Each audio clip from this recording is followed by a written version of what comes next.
All your life you've been told one truth: nothing outruns light. It is the ultimate speed limit, the silent law etched into the fabric of the cosmos. But then, without warning, that truth dissolves. Light no longer keeps its steady pace. It stumbles, it races, it bends the rhythm it was meant to define. Sometimes faster, sometimes slower, as if the very heartbeat of the universe has slipped. And in that moment, everything you thought was certain begins to unravel.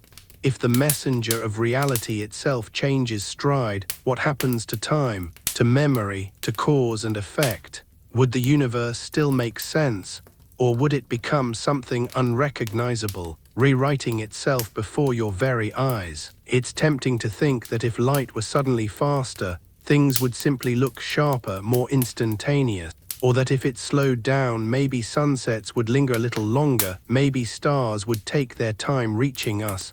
But that is just the surface of the question. The truth runs deeper, much deeper, because light is not just illumination, it is the clock of the cosmos.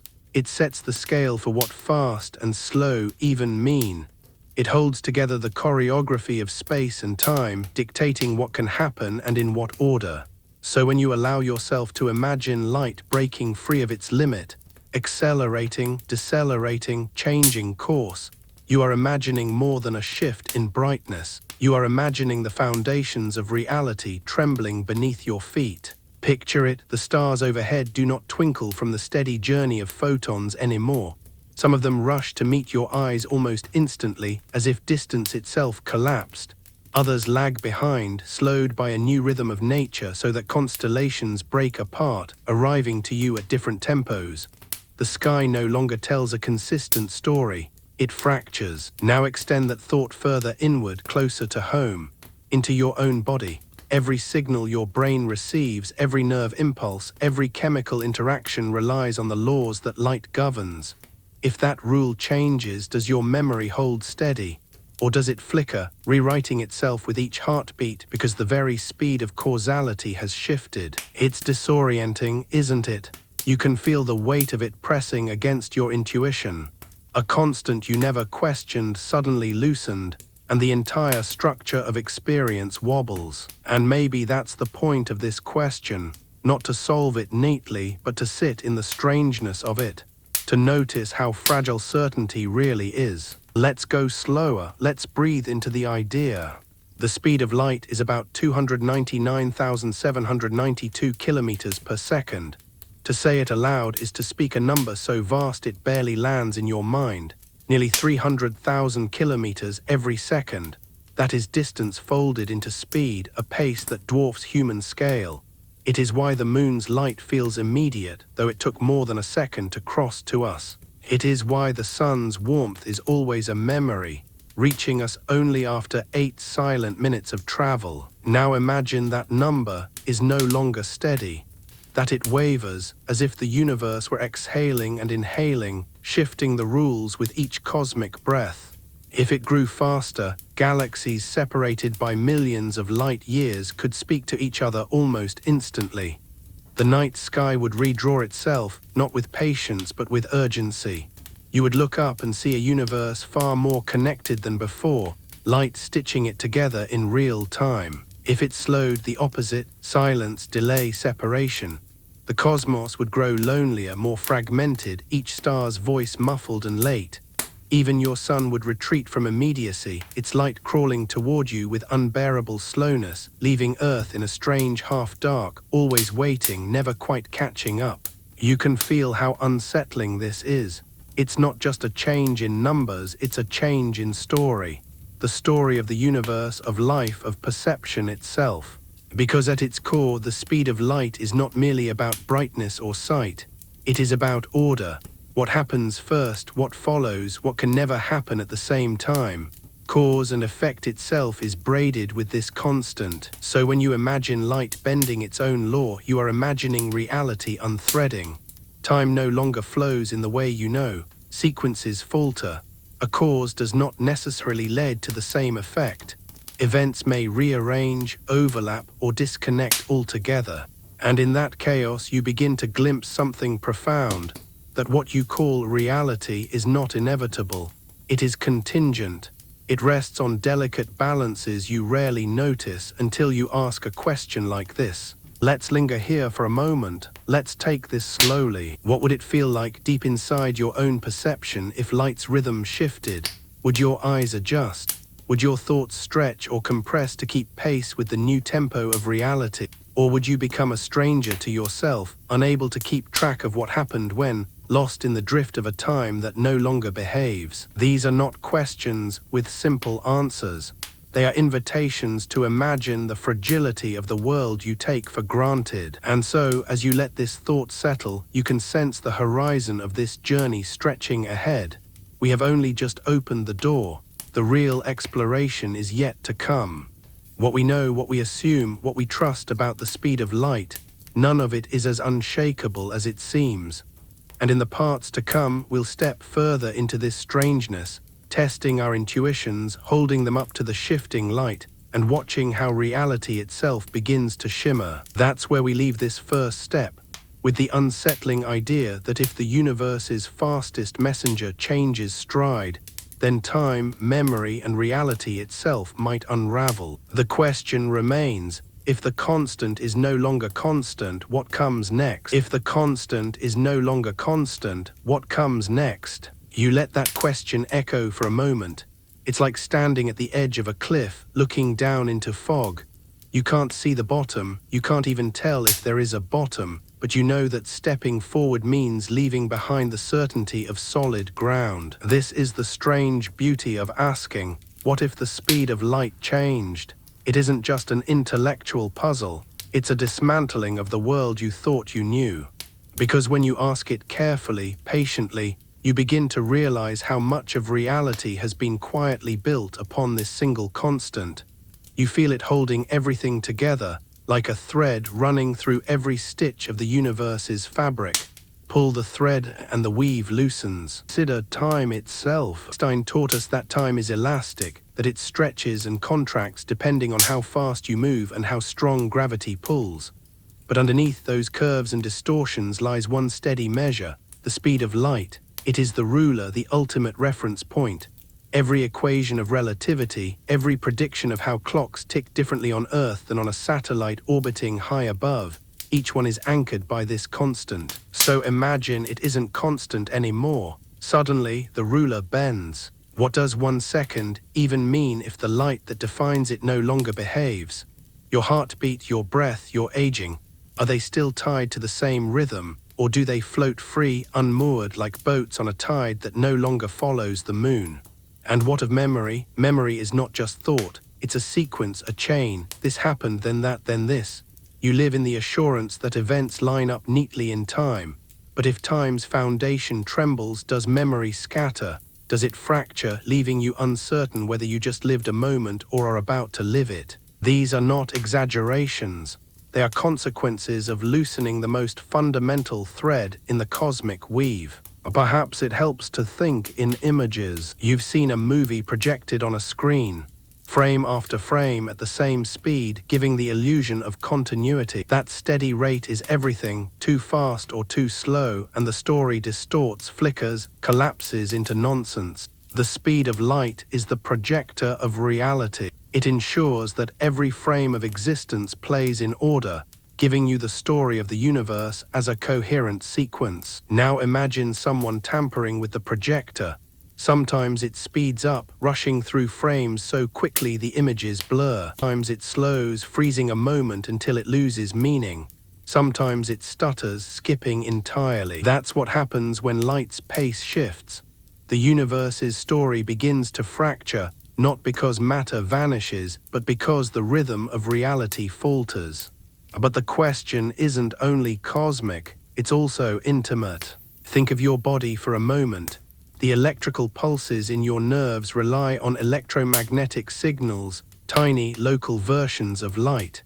When you touch something hot, your hand jerks away in less than a second because of the speed at which those signals travel. If that speed changed, even subtly, your entire sense of being alive in a body would feel different. Reflexes delayed, perceptions mismatched. Perhaps you would see an object before you felt it. Perhaps you would feel before you saw. The choreography of senses would slip out of sync. And beyond your body, your technologies. The internet is a web of light, pulses through fiber optic cables connecting continents in milliseconds. If light slowed, that global nervous system would begin to lag, sputter, break. If it accelerated beyond comprehension, perhaps communication would feel instantaneous, but perhaps it would also tear apart the very assumptions on which those systems were built. The world is not just illuminated by light, it is structured by it. Without its steady rhythm, human life as you know it dissolves. A pause here, let that sink in, because already you can feel the discomfort.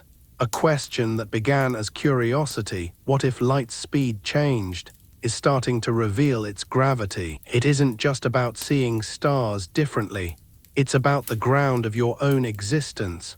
It's about whether you can even trust the sequence of moments you live through. This is why the speed of light is more than a number in a textbook. It is the metronome of the universe. Its constancy gives you the illusion of permanence. Without it, everything begins to drift. And yet, there's another layer to this. For most of history, humans didn't know the speed of light at all. It was too fast to measure, too slippery to pin down. It wasn't until the 17th century that old Roma noticed that the eclipses of Jupiter's moons seemed to lag depending on Earth's distance from Jupiter. From that small imperfection, he inferred that light must take time to travel, that it wasn't instantaneous. Later, others refined the measurement. Maxwell's equations, Einstein's relativity, layer upon layer of discovery, all confirming the same truth. Light had a fixed speed, and that speed was central. So if the universe suddenly betrayed that truth, if tomorrow it shifted, you would not just feel disoriented. You would feel betrayed by reality itself, as though the cosmos had lied to you for centuries, offering the illusion of stability only to snatch it away. It is not just science that would collapse, it is trust. Let's turn the thought gently one more time. Suppose light became faster, much faster. Would that mean you could see the past more quickly, or would it mean the past no longer has a delay at all? Would distant galaxies appear instantly, their light arriving without journey? If so, the night sky would explode into a present tense, every star visible in real time, no longer separated by light years but compressed into simultaneity. It sounds exhilarating but terrifying too, because simultaneity erases the texture of time. You wouldn't just see the universe as it is, you would lose the patient unfolding of distance and delay that gives life its sense of progression. And if light slowed, then even the closest things would retreat from you. A candle lit in the room might not appear until long after the flame was struck. The world would feel haunted, always arriving late, always lagging behind its own events. Both directions, faster or slower, are not simply technical changes. They are rewritings of existence itself. So here you sit, holding the strangeness of it, a universe where the constant falters, a life where cause and effect lose their grip. And the question lingers, if light speed can change, then what else can?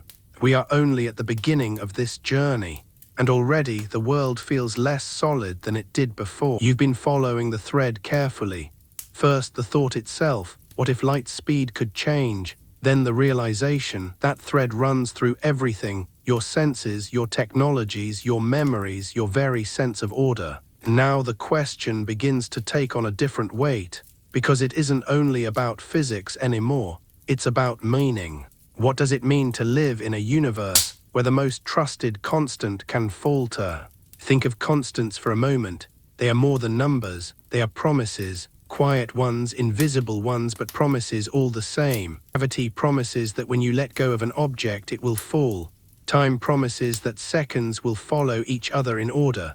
The speed of light promises that no event can leap ahead of another without consequence. These promises are the stage on which existence plays. You rarely think about the stage. You notice the actors, the planets, the stars, the daily life around you, but the stage remains unseen. Solid, unmoving, dependable. Now imagine the stage itself shifting beneath the actors, tilting, trembling, bending in strange ways. Suddenly the play feels less certain, the story loses its grounding. That's what it means for the speed of light to change. It isn't just a new fact in a textbook, it's the ground tilting under your existence. You can sense it most clearly when you look outward, toward the stars. Every night sky is a time machine. The farther away a star is, the longer its light has traveled to reach you. To see it is to peer into history, into events that happened long before your birth. But that time machine works only because light has a steady pace. It guarantees that distance and time can be traded for each other, that light years make sense. Change that pace and the sky loses its meaning. Some stars would leap forward, arriving in your eyes far too soon. Others would fade into delay so that you are always looking into an incomplete picture, a broken mosaic of past and present mixed without pattern. The constellations themselves, the ancient guides of sailors, the symbols of myth would dissolve. Orion might scatter, the Pleiades might stretch apart, their shared rhythm broken. The night sky would stop being a story and become instead a chaos of flickers. Now bring the question inward again, into your own body, your own perception of the world. Every second of your life, light strikes your retinas, signals your brain, builds an image of the world around you. That image feels instantaneous, but it is always delayed. Even now, what you see is not the present moment, but the faint echo of photons that arrived just instants ago. That delay is tiny, too small to notice because the speed of light is immense. But if the constant falters, if light moves slower, you would notice. You'd notice in strange, uncanny ways. A friend's lips would move before you heard the sound. A candle would flicker before its glow reached you. Motion itself would feel off. Reality would become asynchronous. And if light sped up, then perhaps the opposite would happen. You would perceive things before your other senses could keep up. Your vision would get ahead of your body, breaking the delicate balance of sensation. You'd see before you touched, you'd know before you felt. Reality would feel disjointed, as though you were living slightly ahead of yourself. Either way, faster or slower, the choreography of life collapses. The harmony between senses, between cause and effect, is disrupted. You would feel like a character in a film whose soundtrack had slipped out of sync with the images. And then there is technology, the fragile extension of your senses into the modern world. Fiber optics, satellites, GPS, communications, all of it depends on the speed of light being consistent. If it faltered, the world's nervous system would falter with it. Messages would arrive out of order. Navigation would fail. The global web of connection would shatter into confusion. It's easy to think of the speed of light as abstract, as distant. But the truth is, you are wrapped in it. It hums through the wires that bring you the internet. It pulses in the timing signals of satellites. It flickers in the screen you're looking at right now. If it changes, your world changes, not in theory but in practice. And beyond technology lies something even more intimate, trust. Think about how you move through life. You step outside and assume the sun's warmth will arrive on time every morning. You look at the stars and trust that their light carries honest messages from the past. You communicate, you measure, you build, all of it on the silent assumption that the rules remain the same tomorrow as they were yesterday. A universe where the speed of light shifts is not only unstable, it is untrustworthy. Reality becomes unreliable, like a friend who breaks their word without warning. You could never be sure whether the world around you was showing you the truth, or only a distorted version shaped by a flickering constant. That erosion of trust is almost worse than the physical consequences, because how do you live in a world you cannot trust? And yet, there is another layer still. If the speed of light could change, then maybe nothing is fixed. Maybe even the constants we take as absolute are negotiable, contingent-able. That idea is terrifying, but also freeing. Because if the universe can bend its own laws, then perhaps it is more alive than we imagine. Not a rigid machine, but a dynamic, breathing entity. What would it mean to live in such a cosmos? Would you feel adrift, or would you feel more deeply connected to a universe that is not frozen in law, but alive in possibility? The question lingers. Because you see, asking what if the speed of light changed, is not only about physics, it is about humility. It is about realizing how much of what you call reality depends on assumptions you rarely notice.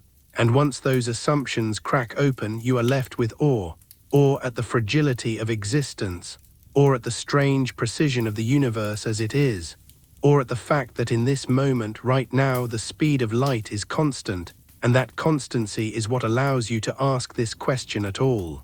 So here you are, standing on the edge of mystery. You've felt the ground tremble, you've watched the stage shift, you've glimpsed the fragility of the story you thought was solid. And the next step is even stranger, because now we will step into the places where your intuition breaks, where what feels obvious is revealed to be wrong, where the universe shows you just how slippery your assumptions really are. You might think you already understand speed. Cars move fast, bullets move faster, rockets leave Earth and pierce the sky. Your whole life you've compared speeds, stacking one against another, imagining motion as something you can scale up without limit, faster and faster, endlessly, until you reach whatever lies at the top. That's intuition. It feels natural. If you can walk faster, if you can drive faster, if you can fly faster, why shouldn't you simply keep climbing, stacking speed upon speed until you surpass even light itself? And yet, this is where intuition fails. Because light is not just another runner in the cosmic race. It is the race itself. It defines the track, the rules, the finish line. To imagine going faster than light is not like imagining running faster than a cheetah or flying faster than sound.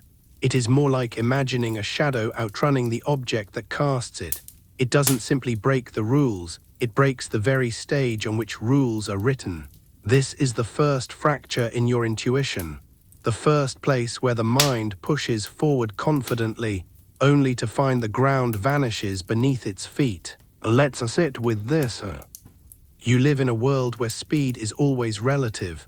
Faster than your neighbor's car, slower than the wind on a stormy day. But light is not relative in that way. It is absolute. It moves at the same pace no matter how you chase it, no matter how you run from it. Think of the strangeness of that. If you shine a flashlight while standing still, you measure light moving at 300,000 kilometers per second. But if you race forward, sprinting to chase after the beam, intuition whispers that you should catch a little bit of speed, close the gap. And yet, when you measure again, it hasn't changed. The beam is still rushing away at the exact same pace, as if your effort meant nothing. That's where reality begins to split from instinct. Light is not like sound, carried by air, able to be outpaced by supersonic jets. Light is its own thing entirely, indifferent to your motion, indifferent to your chase. And when you accept that, you begin to see why the speed of light isn't just a fact, it's a boundary. But let's push further. What would it even mean to exceed it? Your intuition wants to imagine something simple, a spaceship with a stronger engine, more fuel, more thrust, breaking past the barrier. Faster, faster, until the stars rush to meet you. But that picture is false, because speed at its core is not just about moving through space. It is about moving through time as well. Einstein revealed this with his theory of relativity. As you approach the speed of light, time itself begins to distort. Clocks slow down, distances shrink. The very geometry of reality bends to protect the constancy of light. No matter how much energy you pour into your motion, no matter how hard you push, you never catch up. The universe itself reshapes to keep light ahead of you. So to go faster than light is not merely to travel quickly. It is to overturn the structure of space and time. It is to step outside the fabric of causality, to arrive before you leave, to break the chain of cause and effect. And that, more than anything, is why intuition fails. Because your mind is trained in stories, in sequences. First this, then that, before and after, cause, then effect. But the speed of light is the wall that keeps those stories coherent. Break the wall and the stories dissolve. Here's a thought experiment. Imagine a message sent faster than light. You fire off a signal to a distant star and it arrives instantly. Sounds simple, sounds powerful. But relativity shows that if you can do this, then in another frame of reference, the message can arrive before it was sent. Cause and effect flip. You could, in principle, send a signal to stop yourself from ever sending the signal. Paradox is the child of broken intuition. The mind insists, surely it should be possible, surely faster is just faster. But the equations of physics push back, whispering that faster than light motion is not motion at all. It is a tearing of logic itself. And suddenly you see why the speed of light matters, not because it is fast, but because it is the guardian of order. Think again about daily life. You don't question cause and effect. You trust that the match must strike before the flame appears, that the stone must fall before it hits the ground. Intuition tells you the arrow must leave the bow before it pierces the target. But imagine a universe where the arrow could outrun light. In one observer's view, the target is struck before the arrow is released. In another, the arrow never strikes at all. It's not just confusing, it's incoherent. It's a story that cannot be told. And that is what the constancy of light protects you from. A world where stories unravel, where time folds back on itself, where memory loses meaning. Pause here, because this is where the question becomes unsettling. If the speed of light could change, even slightly, then all of this protection loosens. Cause and effect would wobble. Intuition, already broken, would collapse completely. And yet the temptation remains. The desire to believe that faster-than-light motion would simply give you shortcuts through the stars, an easier way to travel. It's natural to want to picture spaceships darting across galaxies, carrying messages instantly, bridging the void. But nature does not grant such shortcuts lightly. Because when you try to leap past light, you don't just move faster. You step outside the boundaries of time. You enter paradox. Let's turn inward again. Think of memory. It feels secure, sequential, ordered. But memory depends on time, and time depends on light. Break the constancy of light, and memory itself becomes suspect. Did you already experience this moment? Are you about to experience it? The line blurs. Think of choice. You decide, then act, then witness the result. A chain of cause and effect that gives you the sense of agency. But if signals could outrun light, then in some perspectives, the result arrives before the decision. Agency collapses, choice loses meaning. And think of identity. You tell your story as a sequence. You were born, you grew, you lived through moments one after another. But if events can arrive out of order, then the story of you is no longer coherent. You become a scatter of moments, unanchored, disconnected. This is what your intuition hides from you, that the speed of light is not just about physics. It is about coherence. It is about the possibility of a self that remembers, a world that unfolds, a story that can be told.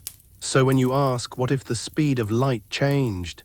You are really asking, what if coherence itself could shatter? The answer is unsettling. Because your mind, your intuition, your sense of being, all of it is built on the silent constancy of light. Remove it, and the ground beneath you disappears. That is the fracture, the breaking of intuition. You thought faster was just faster. You thought light was just another speed to compare. But now you see it differently. You see that light is not simply fast. It is the boundary between order and chaos, between story and nonsense, between time as a flowing river and time as a shattered sea.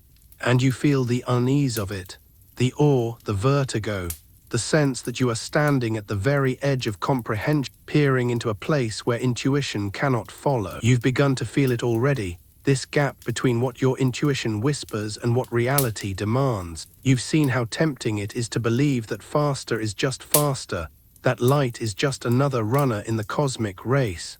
And you've seen how that belief shatters, how the very chain of cause and effect comes undone the moment you imagine overtaking the beam. But the strangeness doesn't stop there, because when you live in a universe where the speed of light is absolute, every corner of reality is shaped by that law.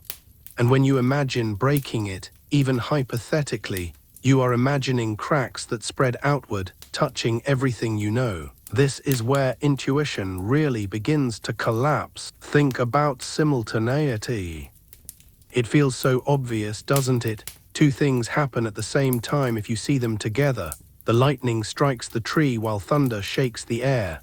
A car passes as the traffic light changes.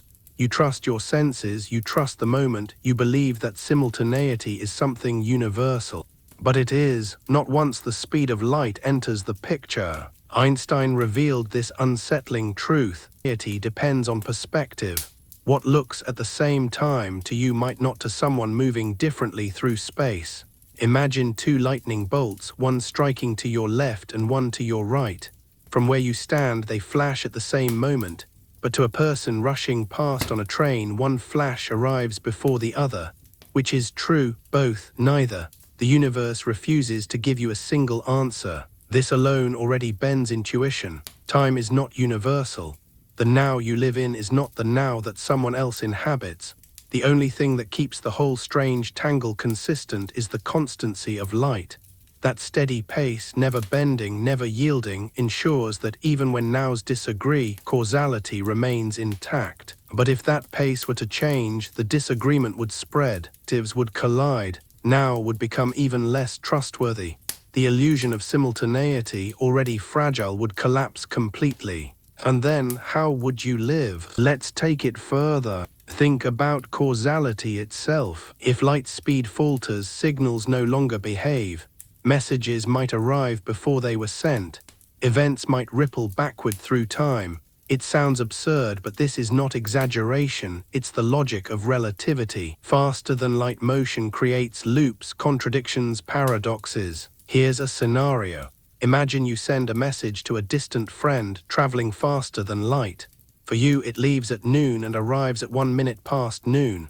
But in your friend's frame of reference, moving differently through space, the message arrives before noon. They respond instantly, and their reply reaches you before you ever sent the original message. Now what? You've received an answer to a question you never asked. You've been warned of an event you never experienced. Cause has slipped behind effect, and the loop closes in on itself. Your intuition screams against this.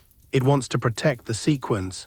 It insists, surely something would stop the paradox. Surely the universe would prevent the contradiction. And yet, if light's constancy is broken, nothing stops it.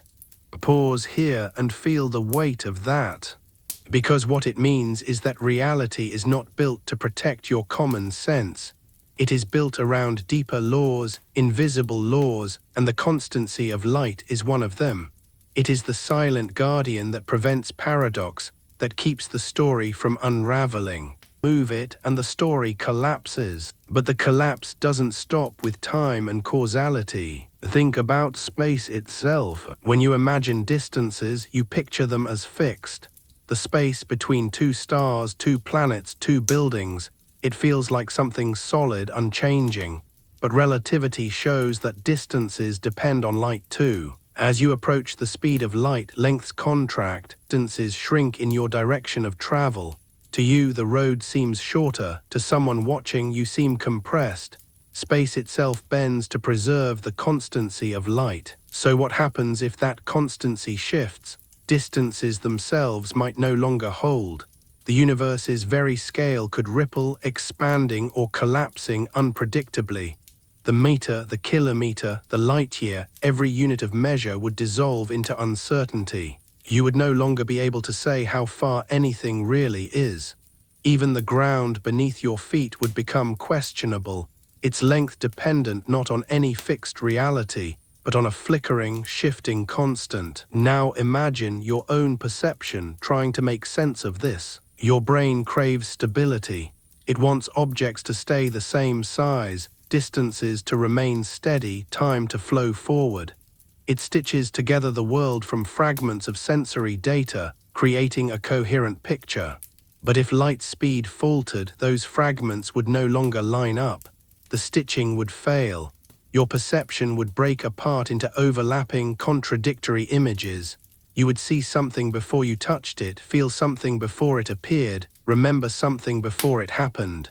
Your mind would try to adjust, but the adjustments would be endless, always chasing a reality that no longer obeys its own rules. This is not just science fiction. It is a glimpse into the fragility of perception itself. And yet here's the strangest twist. Even though your intuition cannot handle this, the universe itself does. The mathematics of relativity, the geometry of space-time, the deep structure of physical law, these can accommodate the constancy of light, but they collapse the moment you allow it to change. That is why physicists treat it not as a convenience but as a cornerstone. It is not negotiable. It is the very definition of what negotiable means. The fact that your intuition rebels is not a flaw. It's a reminder. A reminder that the human mind evolved to navigate rivers and forests, not the architecture of space-time. You were built to chase prey and avoid predators, not to comprehend photons. So of course intuition fails here. Of course it breaks. And that breaking is part of the awe. Take a breath, let it settle, because now you've seen how the cracks spread. Simultaneity, causality, distance, perception, all unravel the moment the speed of light is loosened. And the unsettling question rises again. If intuition is so fragile here, what else might it be wrong about? This is the doorway the question opens. Not just what if the speed of light changed, but what if everything you assume about reality is only provisional, only temporary, only one possible way the universe could be? That is the real fracture. That is the real broken intuition. We stand here now on the edge of that fracture, looking down into a place where stories don't hold, where memory slips, where cause and effect no longer protect you. And in the next step we will push deeper. We will not only break intuition, we will test it, piece by piece, against the evidence of what physics has shown us. But for now, sit with this unease. Feel it in your chest, in your breath, in the quiet of your thoughts. A universe without the constancy of light is not just strange, it is incoherent. And yet, even incoherence has its own strange beauty. You've felt the cracks spreading, the illusion of simultaneity breaking, the trust in cause and effect slipping, the very scale of space bending. You've seen how quickly intuition unravels once light's constancy is questioned. Now it is time to let the unraveling run its course, to step fully into the vertigo of paradox. Because if the speed of light could change, you would not just lose your grip on physics, you would lose your grip on meaning itself. Consider again the paradox of faster-than-light signals. At first glance it seems harmless, even helpful. Imagine sending a distress call across the galaxy and receiving a reply instantly. The dream of every science fiction story, a way to bridge the void, to collapse the distances that separate civilization. But the paradox comes quickly, because in relativity, time is not universal. Observers moving differently will disagree about the order of events. So if you send a message faster than light, some observers will see it arrive before you sent it. That's not just counterintuitive, it's devastating. It means you could receive information about an event before the event has even happened. It means the future could leak backward into the past. And then the most unsettling possibility emerges. You could send a message to prevent yourself from sending the message. You could create loops of causality where the beginning erases the end, and the end erases the beginning. Your mind resists this. It wants to shout, impossible, surely the universe would not allow such contradictions. And yet the mathematics is merciless. Break the constancy of light and paradoxes pour in. Think of another scenario. Imagine two scientists on opposite sides of the galaxy. Each one decides to flip a switch, sending a faster-than-light signal to the other. From one perspective, A acts first, then B responds. From another perspective, B acts first, then A responds. From yet another, both occur simultaneously. Which is true? All of them, none of them. The universe refuses to give you a single story. Without the constancy of light, there is no universal ordering. Reality itself fractures into conflicting versions. You could not say with confidence which event caused which. You could not even say which event came first. And if cause and effect can no longer be trusted, then the very structure of experience collapses. This is why physicists call the speed of light a cosmic speed limit. Not because the universe dislikes going faster, not because there's a policeman waiting in the void to write you a ticket, but because going faster destroys coherence, It makes reality inconsistent. Think of the universe as a book. Every page follows from the last, creating a story. The constancy of light ensures that no page can leap ahead, no paragraph can rearrange itself. But if light falters, if the rule is broken, the book can no longer be read. Pages repeat, contradict, overlap, the story loses meaning. And yet your intuition keeps pulling you back, keeps insisting that surely faster than light travel must simply mean travel.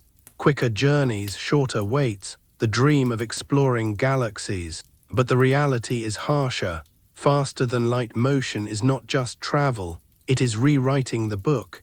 It is tearing out pages and scribbling new ones in their place. It is creating a story that cannot be told. Now imagine living in such a universe. Imagine waking each morning never knowing if the day will unfold in order. Perhaps you remember eating breakfast before you cook it. Perhaps you feel the echo of a conversation before words are spoken. Perhaps you dream of an event only to realize later that the dream was not prophecy, but memory of a future that leaked backward. How would you live in such a world? Could you trust your memories? Could you trust your choices? Could you even trust yourself? Because identity itself depends on sequence. You are who you are because events unfolded in order. Childhood, adolescence, adulthood. Choices leading to consequences shaping who you became. Break the order and the story of you dissolves. You become not a continuous self, but a scattered mosaic of moments without beginning or end. This is the deepest wound of broken intuition. It isn't just physics that falters, it is the sense of self, the belief that life is a story you are living. And all of it rests quietly on the constancy of light. Let's pause here, let's take a breath. Because there's a strange beauty in this fragility, a strange awe in realizing how delicate your sense of reality is. One constant, just one holds everything together. Remove it and the entire edifice collapses. It's humbling and unsettling, and oddly comforting too. Comforting because it reminds you that the world is not random. It is not chaos pretending to be order. It is order maintained by delicate laws. Laws that protect coherence. Laws that allow you to live inside a story that makes sense. The speed of light is not just a number. It is the silent guardian of meaning. But there's another crack we haven't explored yet. Energy. Einstein's famous equation, E=mc2, ties energy to mass, bound together by the square of the speed of light. That constant is not decoration, it is the bridge itself. Change it, and the balance between matter and energy collapses. If the speed of light increased, the energy stored in even the smallest amount of mass would grow unthinkably vast. A grain of sand could hold the fury of stars. If it decreased, the energy of the universe would shrink, perhaps leaving nothing but a faint whisper of existence. Your intuition never tells you this. It never whispers that the strength of stars, the fire of suns, the very heat that keeps you alive, all of it depends on this constant being exactly what it is. It feels so permanent, so inevitable, and yet it is contingent. If the speed of light wavered, the stars themselves might flicker out or burn with unimaginable violence. The night sky would not just look different, it would be different. So here you are, holding the paradoxes in your mind. A universe where messages arrive before they are sent, a self that dissolves into scattered moments, a sky where stars betray their constancy, a cosmos where energy itself no longer balances with mass. Intuition cannot carry you here. It fails, breaks, falls silent. And yet you remain, you breathe into the strangeness. You feel the awe of it, the awe of living in a universe that is coherent only because one constant, one silent, invisible spade remains steady.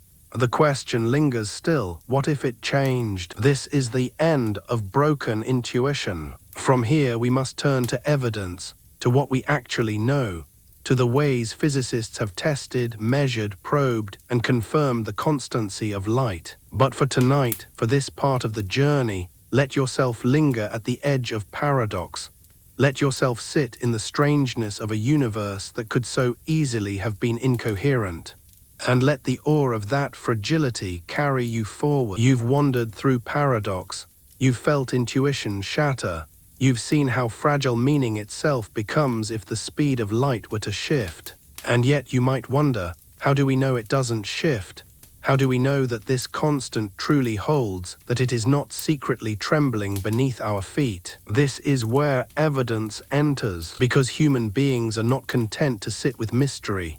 We measure, we test, we chase light through every experiment we can imagine, asking it the same question over and over, are you constant? And every time light answers the same way. It began centuries ago, with a man staring at the moons of Jupiter. In 1676, old Roma noticed something strange.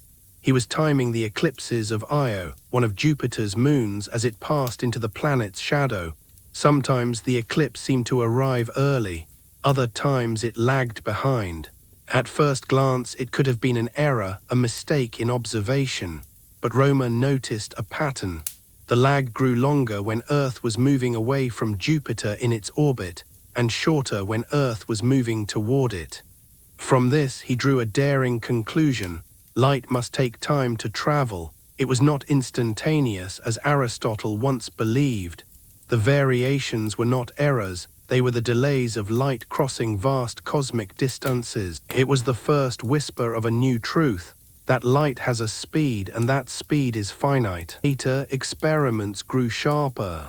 In the 19th century, Hippolyte Fizeau set up a beam of light and a rotating toothed wheel. The light passed through the gaps in the wheel, traveled to a mirror far away and reflected back. If the wheel rotated slowly, the returning light passed through the same gap. If it rotated faster, the teeth blocked it. By measuring the speed of rotation at which the beam was eclipsed, Fizeau calculated the speed of light itself. Soon after, Léon Foucault refined the method using rotating mirrors. Bit by bit, the measurements converged, closing in on that astonishing number, nearly 300,000 kilometers per second. Each new experiment reinforced the same conclusion. Light's speed was not only finite, it was precise, it was measurable, it was constant. But the most dramatic test came with the Michelson-Morley experiment in 1887. At the time, scientists believed that light must travel through some invisible medium, an ether that filled the cosmos. Just as sound needs air to carry it, light was thought to need this mysterious substance. If so, then the Earth's motion through space should create differences in light's speed, depending on direction. Michelson and Morley built an interferometer, two beams of light sent down perpendicular paths, reflected back and recombined. If the Earth was moving through ether, the beams should shift out of sync, producing interference patterns. But they didn't. No matter the direction, no matter the season, the speed of light remained unchanged. It was a shocking result. It shattered the idea of ether. It forced scientists to reconsider the very nature of reality. And out of that shock came Einstein's theory of relativity. Einstein took the evidence and made it law. In 1905, he proposed that the speed of light was not just fast, it was fundamental. It was the same for all observers, no matter how they moved. Think about that. If you're standing still and measure light, it moves at 299,792 kilometers per second.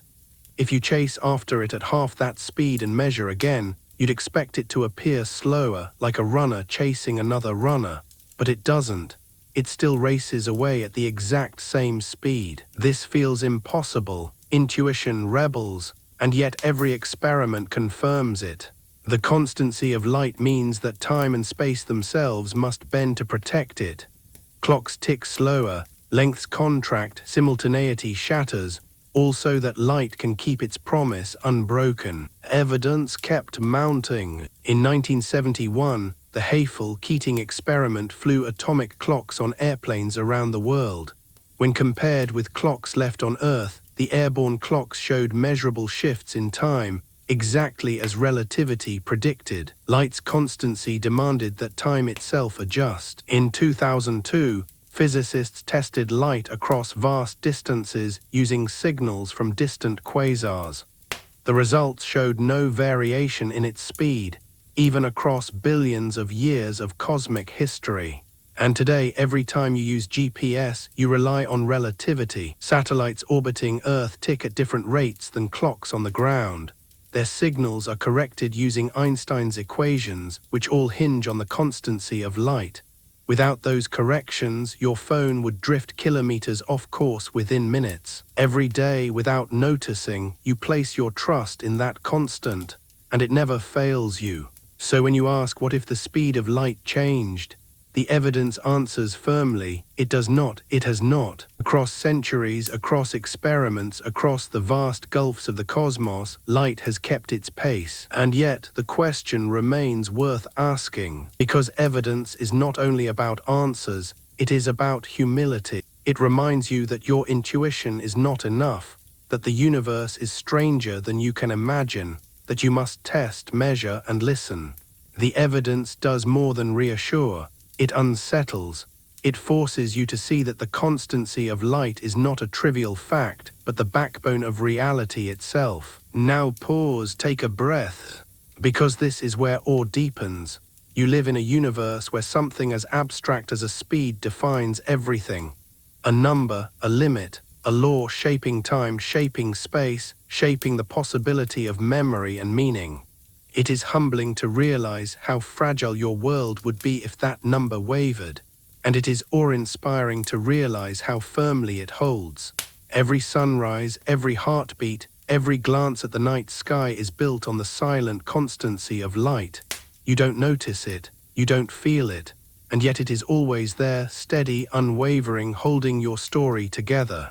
But the evidence does more than confirm constancy. It also hints at questions, because some physicists still ask, could the speed of light vary across deep cosmic time? Could it shift under conditions we have not yet encountered?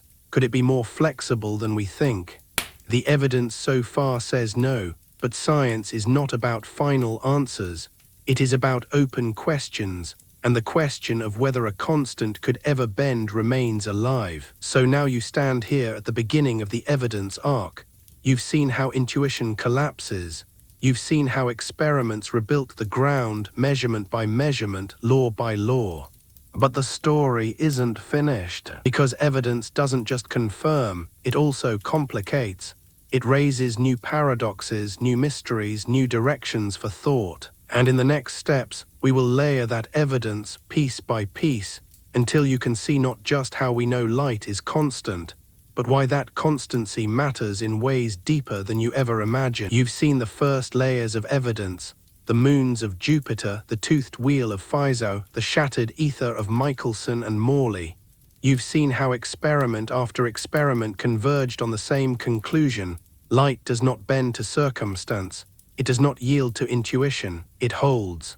But evidence is not only history. It is structure. It is the architecture of physics itself.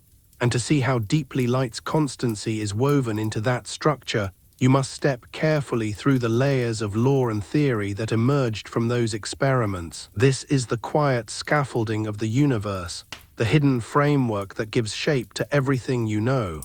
It begins with electricity and magnetism. In the mid-19th century, James Clerk Maxwell unified the scattered laws of electric and magnetic forces into 4 elegant equations. Each equation on its own was powerful. Together they sang. And what did they sing? That light itself is an electromagnetic wave, a vibration of electric and magnetic fields traveling through space. But when Maxwell wrote down the math, something extraordinary happened. The speed of these waves emerged naturally from the equations. He calculated it, compared it to the measured speed of light, and found them to be the same. That was the revelation. Light was not a mysterious, separate phenomenon. It was electricity and magnetism in motion, and its speed was not arbitrary. It was fixed by the very constants that govern electric and magnetic forces. Already you can feel the significance. The constancy of light is not simply measured, it is built into the laws themselves.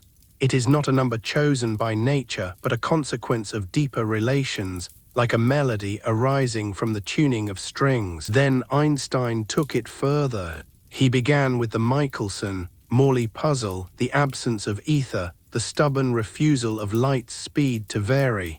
Instead of trying to explain it away, he accepted it. He declared that the constancy of light was not a quirk but a principle.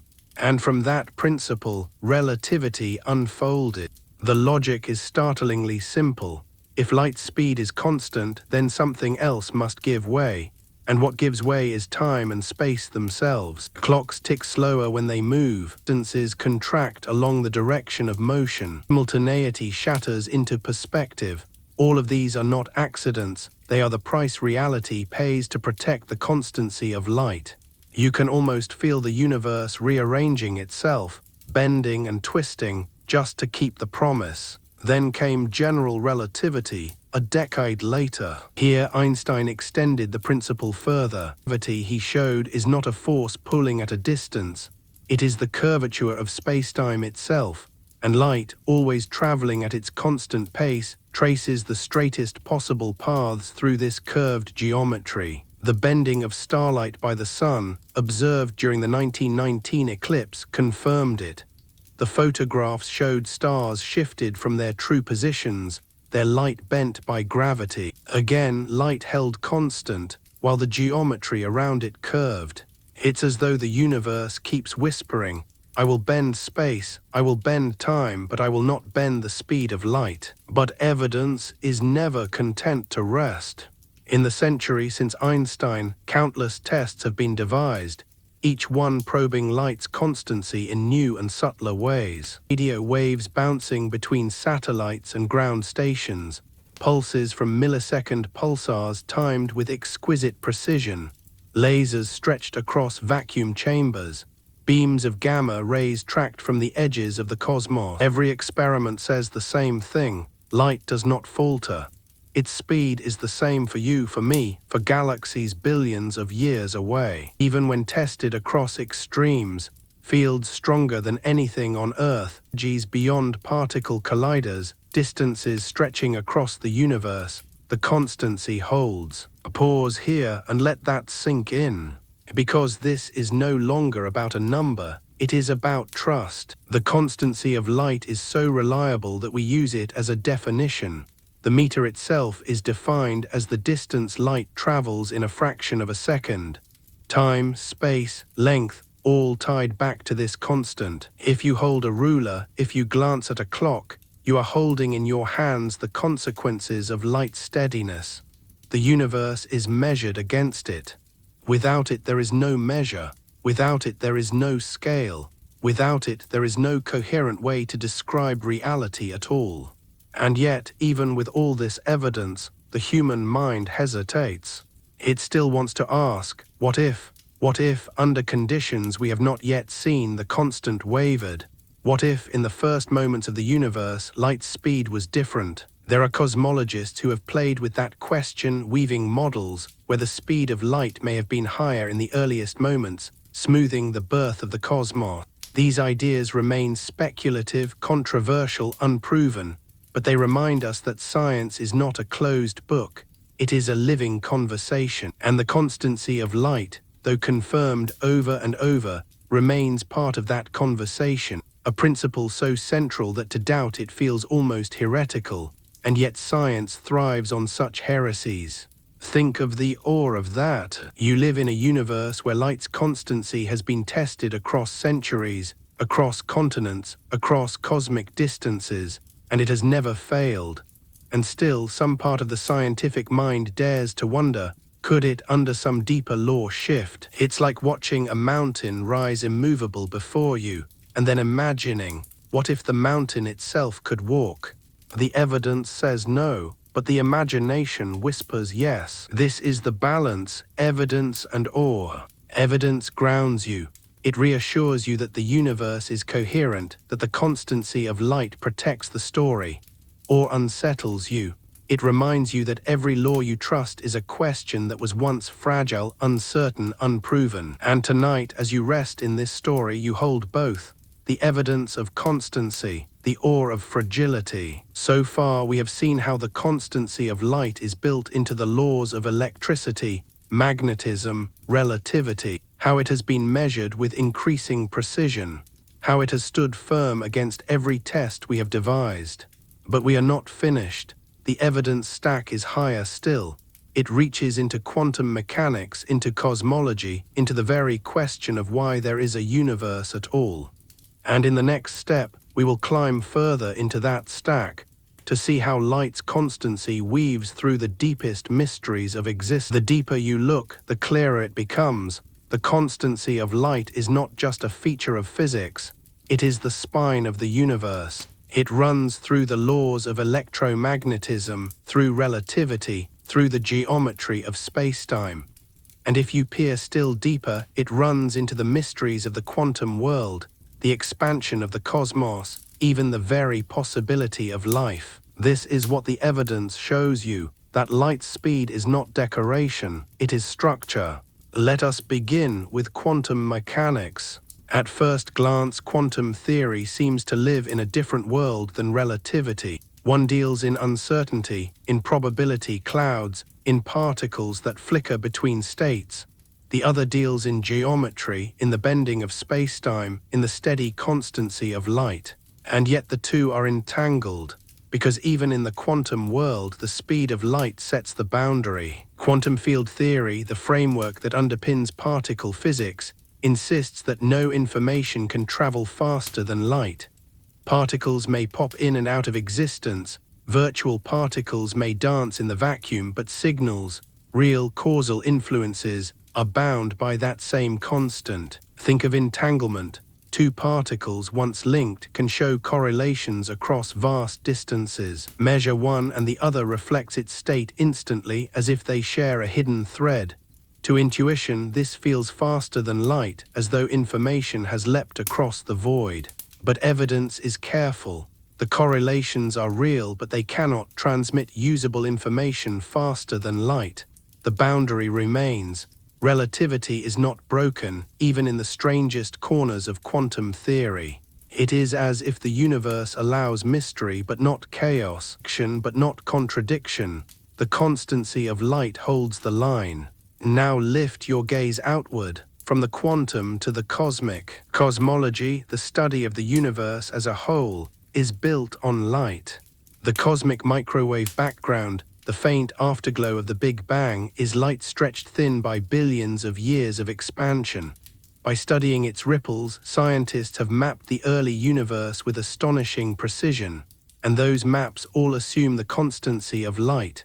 Without it, the story of the cosmos could not be told. Even the expansion of the universe itself is measured through light. Redshift, the stretching of wavelengths as galaxies drift away, depends on that constant speed. The Hubble constant, the rate of expansion, is written in units of kilometers per second per megaparsec, anchored always to light. If the speed of light were different in the past, the entire narrative of cosmology would unravel. Distances would be wrong. Ages would be wrong. The size, shape, and fate of the universe itself would be misread. And yet, when scientists test it, comparing light from nearby galaxies to light from galaxies billions of years away, they find no shift. The constancy holds, even across cosmic time. There is, however, a tantalizing possibility. Some physicists have wondered if, in the earliest fractions of a second after the Big Bang, light's speed could have been different. The reason is a puzzle called the horizon problem. When we look at the cosmic microwave background, we see uniformity. Regions of the universe, billions of light-years apart, have nearly the same temperature, and yet, according to the standard model, they should never have been able to exchange information. Light would not have had time to travel between them. One solution is cosmic inflation, a rapid expansion of space that stretched once close regions apart. Another speculative idea is that the speed of light itself was higher in the early universe, allowing distant regions to communicate before expansion pushed them apart. These varying speed of light models remain controversial, largely unproven, but the fact that they are even entertained shows how deeply physicists recognize the importance of this constant. To explain the cosmos, you either bend space itself, or you bend the speed of light. Either way, it is light's constancy that sets the scale of the mystery. And the evidence still speaks clearly. Every test of the microwave background, every observation of distant quasars, every analysis of the fine structure constant, a dimensionless number that encodes the strength of electromagnetic interactions, points to the same conclusion. If the speed of light has ever varied, it has done so within limits far too small to measure. The universe, at least since its first breaths, has been steady. Now consider life itself. DNA, proteins, chemistry, the very spark of metabolism, all of it depends on the delicate balance of forces. And those forces are tied to the constants of physics. Change the speed of light and you change the strength of electromagnetism. Change electromagnetism and atoms no longer bind the same way. Stars no longer burn the same way. Chemistry itself falters. The constancy of light is not just about galaxies and equations. It is about the fact that your body holds together, that your heart beats, that your neurons fire. Without it, the possibility of life as you know it collapses. Pause here and feel the weight of that. This constant you never think about, this number so large it feels abstract, is the quiet foundation of everything. Without it, there is no stable cosmos. No stars, no planets, no chemistry, no life, no story. And the evidence, the centuries of measurements, the symphony of equations, the echoes of the cosmos, reassures you that it holds, that it has held for as long as the universe has unfolded. But evidence also humbles, because for every confirmation there remains the whisper of a question. Could it shift under conditions we cannot yet create? Could it tremble in the heart of a black hole, at the edge of a singularity, in the unmeasured frontier of the multiverse? Science cannot say for certain, and perhaps that uncertainty is part of the awe. You live in a universe where evidence tells you light is constant, and yet you are allowed to wonder, to imagine, to ask what it would mean if even this pillar could bend. This is the paradox of knowledge. The more evidence you gather, the more solid the world feels.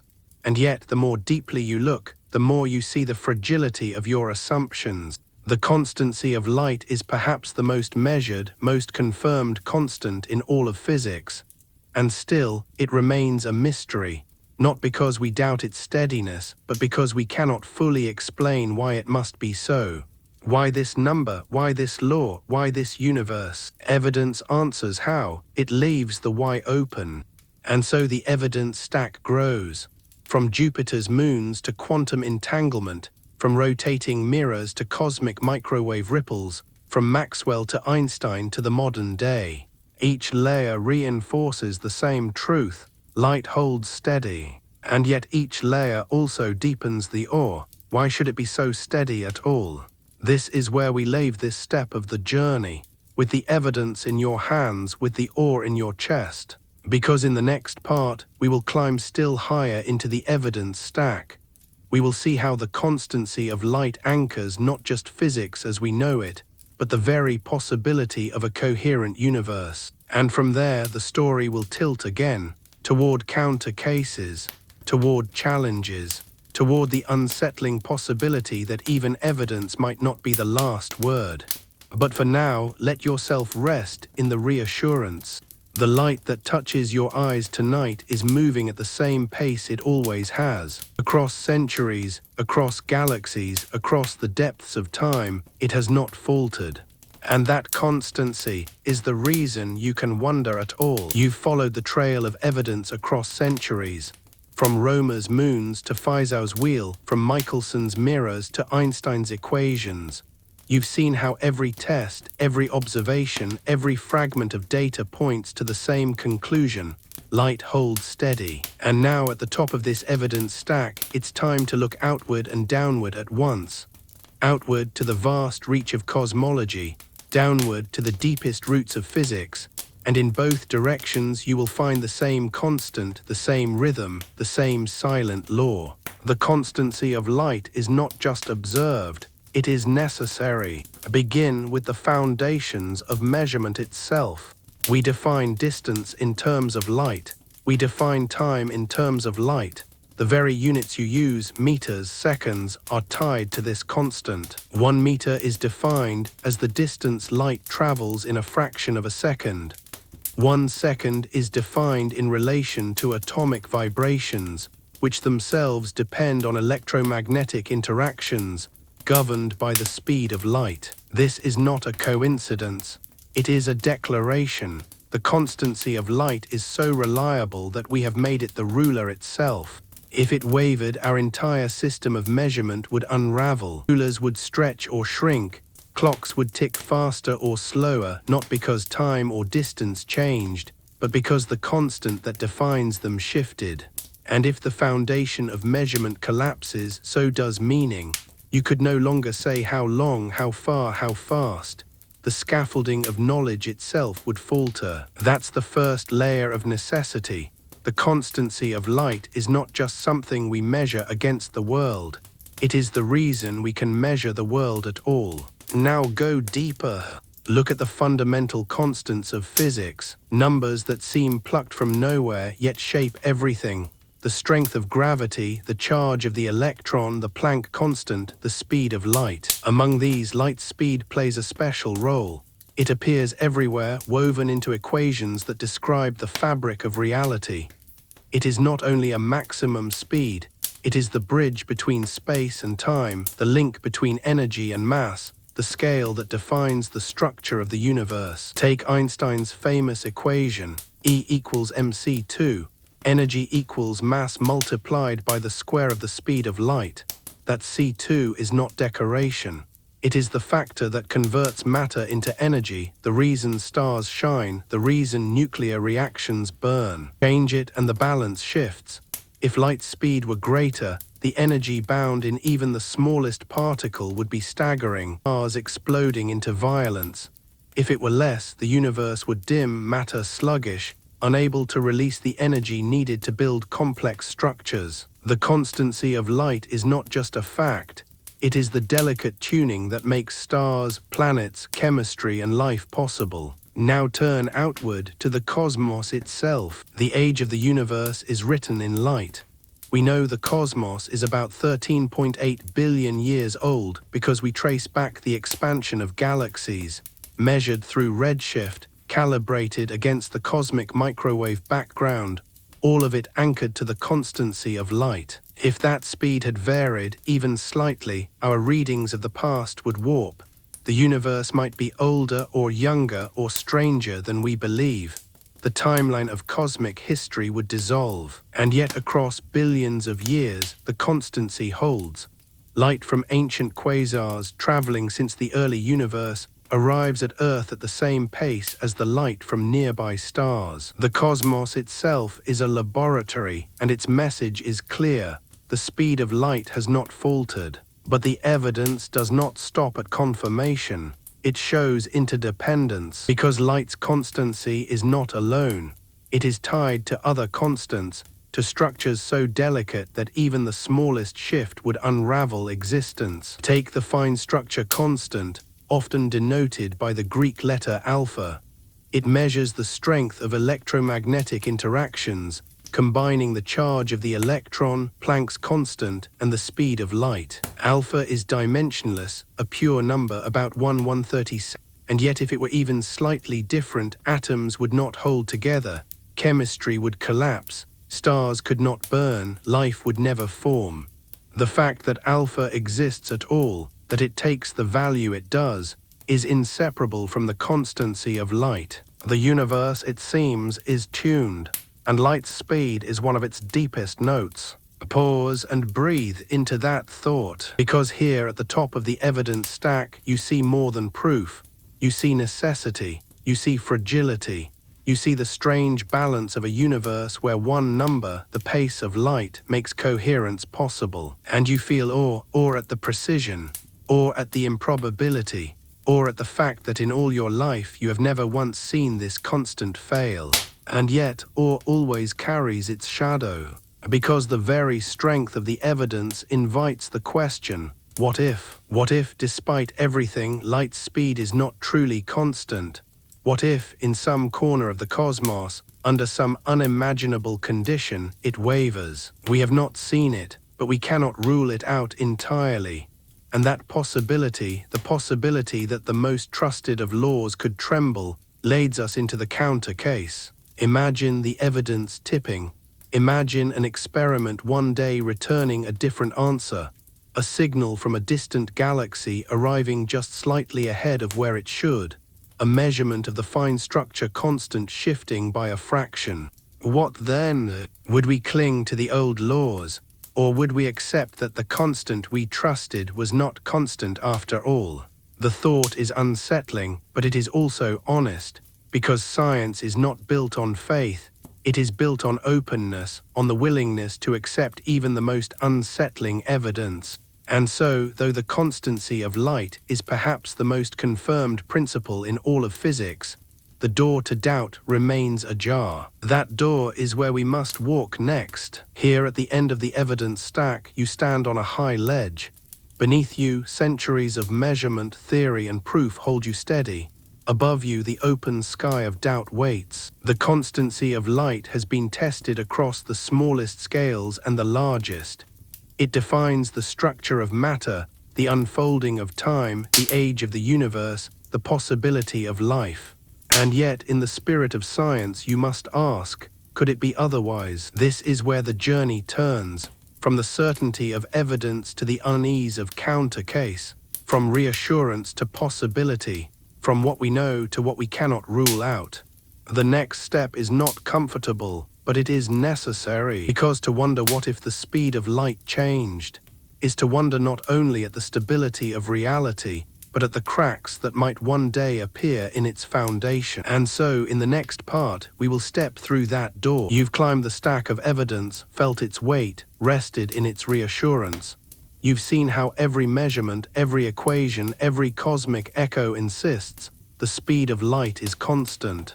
But now we must step into the shadow side of the question. Not how do we know it is constant, but what if it were? This is the counter case, the unsettling exercise of imagining a universe where the most trusted law does not hold.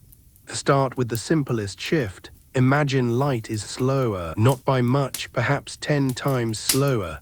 Instead of 300,000 kilometers per second, it races along at 30,000. Still unimaginably fast by human standards, but slower by cosmic ones. What happens? The first and most obvious change. The universe feels larger. Distances that today are measured in light minutes or light years become longer, lonelier. The sun, now 8 light minutes away, would be 80. The nearest star, Proxima Centauri, 4 light years distant, would be 40. The sky would retreat from you. The cosmos would grow vast and silent, distances stretched into near eternity. But the consequences go deeper. Remember E equals mc2. Slow the speed of light and you shrink the energy bound in matter. Stars would burn weaker, dimmer, struggling to fuse atoms. Perhaps they would not ignite at all. Perhaps the universe would remain dark, filled only with clouds of hydrogen and helium, waiting for fires that never come. Without those fires, there are no heavy elements. No carbon, no oxygen, no iron, no planets, no life. A slower light may mean not just a darker universe, but a lifeless one. Now flip the dial the other way. Imagine light faster. 10 times faster, 1,000,000 times faster. What then? The first shift, the universe feels smaller. Distances that today take years for light to cross shrink into days, hours, seconds.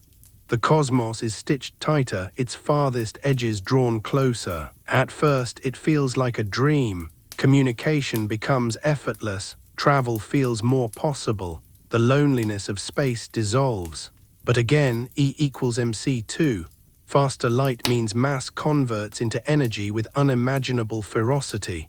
A single atom could unleash devastation beyond any star. Nuclear reactions would rage uncontrolled. Stars might flare violently, burning out in moments. Instead of a dark, lifeless universe, you might have a bright but fleeting one. A cosmos of fireworks, dazzling, brief, unsustainable. Life would struggle not against absence, but against excess, against the violence of a universe too unstable to nurture it. Now consider a different possibility, not slower, not faster, variable. Imagine a universe where the speed of light shifts unpredictably, sometimes fast, sometimes slow, like a pendulum or a trembling string. What then? Reality collapses. Sometimes cause precedes effect, sometimes effect precedes cause. The order of events slips like pages in a book shuffled at random. Perception becomes impossible. One moment you see the sun's light instantly, the next it lags by hours. The rhythm of life collapses, and beneath perception, physics itself falters. Atoms rely on the balance of forces tied to the speed of light. If that balance shifts moment to moment, atoms cannot hold, history dissolves, matter itself falls apart. A variable light is not just inconvenient, it is catastrophic, a universe where no law can be trusted. But let's stretch the thought further. Suppose the speed of light were not universal but local, different in different regions of space. Perhaps in one galaxy it is slower, stretching distances, in another faster, compressing them. The cosmos becomes a patchwork of laws, a quilt of different realities stitched together. Traveling between them would be like stepping from one dream into another. Your body, your chemistry, your very sense of self might not survive the transition. Such a universe would not be coherent. It would be a mosaic of contradictions, beautiful perhaps, but deadly. Now take the boldest step. Imagine the speed of light is not a law at all. Imagine it is a choice. Each moment the universe decides how fast light will travel. One instant constant, the next altered. The cosmos becomes a living thing, rewriting itself moment by moment. To live in such a world would be to live in perpetual uncertainty. You could never predict, never plan, never trust. Every equation, every memory, every step would tremble with doubt. It would not be a universe you could survive in. And yet, in imagining it, you glimpse something profound. That constancy itself is the miracle. That the fact the universe holds steady at all is the reason life can exist. A pause here, because what you've just walked through is not speculation for its own sake. It is a mirror, a way of seeing what you have always taken for granted. A slower light, a dark, cold cosmos. A faster light, a violent, unstable blaze. A variable light, chaos, dissolution. A patchwork light, contradiction, fragmentation. A whimsical light, uncertainty, death. Only the steady light, the light we know, gives coherence. Only the constancy we live under allows for time, causality, matter, and life. But here is the unsettling truth. We cannot prove the speed of light will remain constant forever. We have evidence, mountains of it, reaching across billions of years. But evidence is always provisional. It tells us what we have seen, not what will always be. So the question remains alive, fragile, uncomfortable. What if tomorrow an experiment showed a shift? What if a beam of light arrived a fraction of a second early? What if the cosmos betrayed its own law? It is unlikely, perhaps impossible, but not unthinkable. And that unthinkable possibility is what the counter case asks you to face.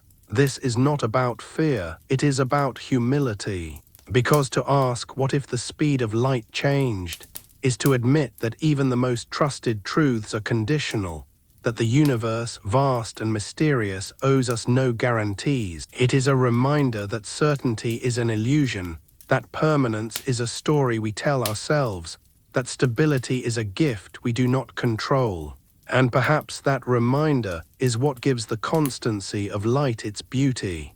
Not that it must be constant, but that it is. This is where the counter case begins, with the imagination of darker, brighter, stranger universes, with the recognition that constancy is fragile, with the humility of knowing that even our deepest laws are open to question. And from here we will press deeper.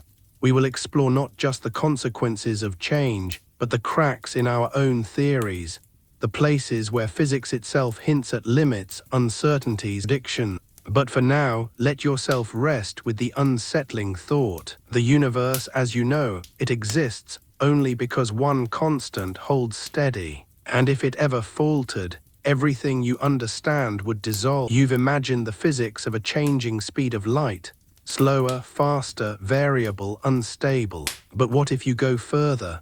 What if you imagine not only how the cosmos would shift, but how life and civilization might adapt? This is the next layer of the counter case. Speculative worlds, not your universe but possible universes, not the laws you trust but laws rewritten. And in these worlds, you begin to see how deeply the constancy of light shapes not only physics, but imagination itself. Start with a slower light. In this universe, light crawls at a fraction of its speed in yours. Stars burn weaker, their fusion slow, their light struggling to cross the gulfs of space. Planets orbit in dim halos, warmth faint, energy scarce. Nations here, if they arise at all, would be creatures of patience. Their technologies would grow slowly because energy is hard to harness, light faint to gather. Communication across distances would be sluggish. Even signals across a planet might lag enough to feel frustrating. Imagine trying to build a global society when a message sent from one continent takes hours to arrive on another. Trade would falter. Coordination would be fragile. Empires would collapse under the weight of delay. Perhaps instead life would cluster into small, slow cultures. Local, inward-looking, shaped by the scarcity of speed. Their myths might not be of fire and light, but of waiting, of endurance, of the long patience of a dim universe. And perhaps in their skies, stars would appear not as fixed constellations, but as ghostly echoes, their light arriving centuries after events had passed. A civilization might see a star shining long after it had died, never knowing the truth. For them, the heavens would be unreliable storytellers. Now turn the dial forward, a faster light. In this universe, energy is abundant, almost violent. Stars flare brightly, burn quickly, die young. The cosmos is dazzling but brief. Civilizations here, if they arise, would be creatures of urgency. Life would bloom quickly, burn brightly and vanish. Their technologies might grow at dizzying speed, their communication near instantaneous. The entire galaxy might feel like a village, messages darting across in seconds. But with such abundance comes danger. Stars exploding unpredictably, radiation flooding space, matter unstable under its own intensity. Civilizations here might live in constant fear of catastrophe. Their myths would not be of patience but of survival, of fire and fury, of gods who burn too brightly to be trusted. Perhaps their greatest challenge would not be distance, but stability. Not how to reach other stars, but how to endure in a universe too volatile to last. Now imagine something stranger, a variable light. In this universe, the speed of light shifts unpredictably.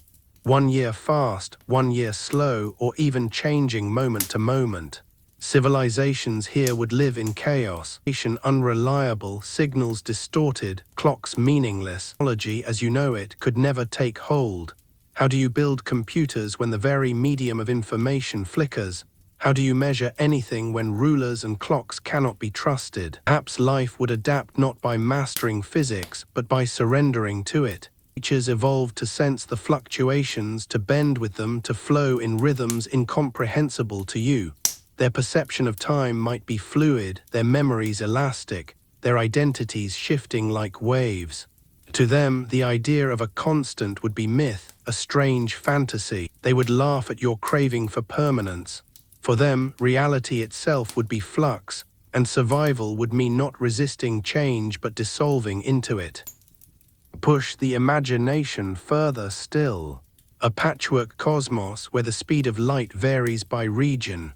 One galaxy with slow light dim and cold, another with fast light fierce and blazing, another still with flickering light, unstable and strange. Civilizations here would not only live under different laws, they would collide across boundaries. Imagine travelers leaving one galaxy, where distances feel vast and lonely, entering another where distances collapse and energy surges.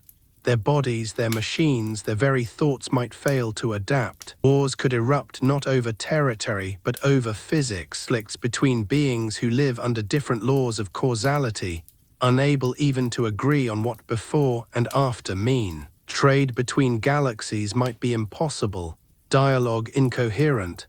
each region trapped in its own logic, its own private universe. And perhaps the greatest tragedy, two civilizations meeting but unable to communicate, not because of language, but because their very laws of reality do not align. Finally, imagine the wildest possibility, a whimsical light. In this universe, the speed of light is not law but choice.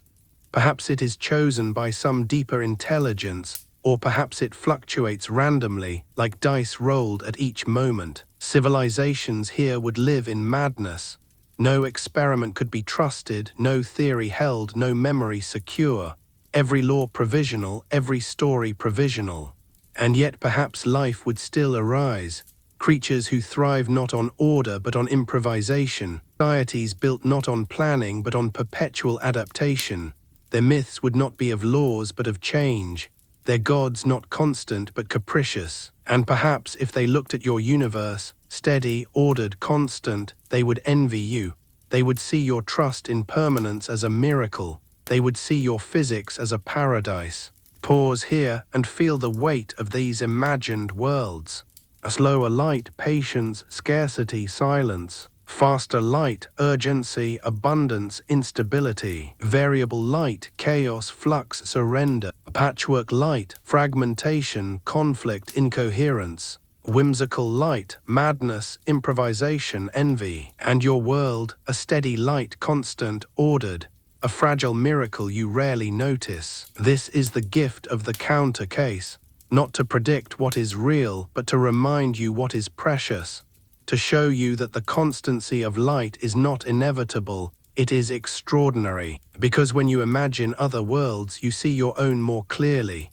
You see how deeply your reality rests on this constant, how life, technology, thought, and trust depend on it. And you feel awe at the strangeness of what could have been, awe at the beauty of what is. But the counter case does not stop here. There are still deeper cracks to explore, theories within physics that strain against their own boundaries, quantum mechanics whispering one story, relativity another, black holes hinting at contradictions, horizons hiding mysteries, all of them pointing to the same unsettling thought, that even the most constant of constants might not be absolute.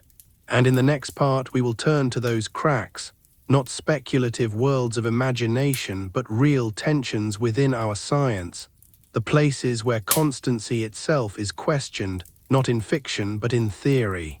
For now, let yourself rest in the images of strange universes.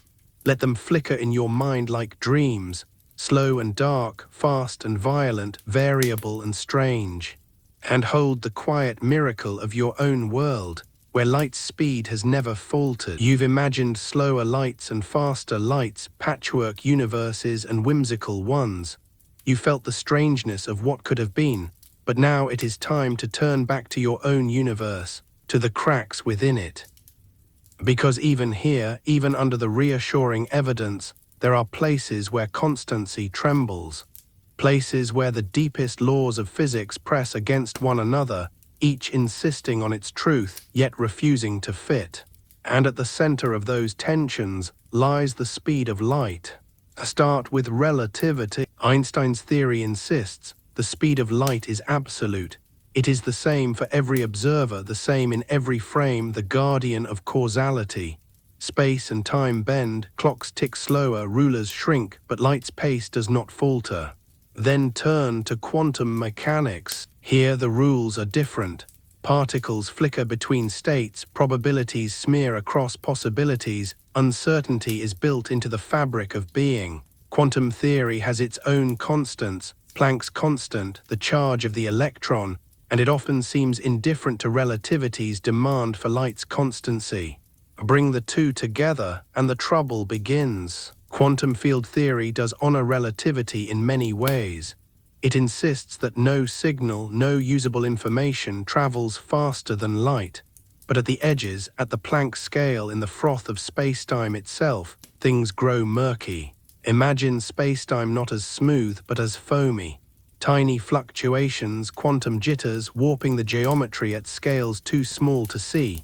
In this chaos, could the speed of light itself fluctuate? Could it jitter moment to moment like the fabric it travels through? We do not know, we cannot test it. Our experiments cannot yet reach such scales. And so inside the very equations, a tension hums. Relativity demands constancy. Quantum mechanics allows uncertainty. Somewhere between them the truth waits. Black holes sharpen this tension. At the edge of a black hole lies the event horizon, the boundary from which nothing, not even light, can escape. Relativity tells you the horizon is absolute, light trapped forever. But quantum mechanics whispers something else. Hawking radiation, tiny particles slipping out, as if the horizon is not as perfect as relativity insists. What does this mean for light's constancy? At the horizon, time itself stretches to infinity. To an outside observer, light seems frozen at the edge, never quite escaping. To someone falling in, light seems to flow normally, even as they plunge into darkness. Two perspectives, both true yet incompatible. Which is real? Both, neither. Here, at the edge of a black hole, the constancy of light becomes a question of perspective. Relativity and quantum mechanics collide, each telling a different story. And somewhere in the clash, the meaning of constancy itself trembles.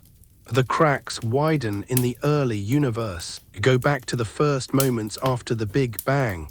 A universe smaller than an atom, hotter than a star, denser than imagination. Relativity tells you light was constant then, just as now.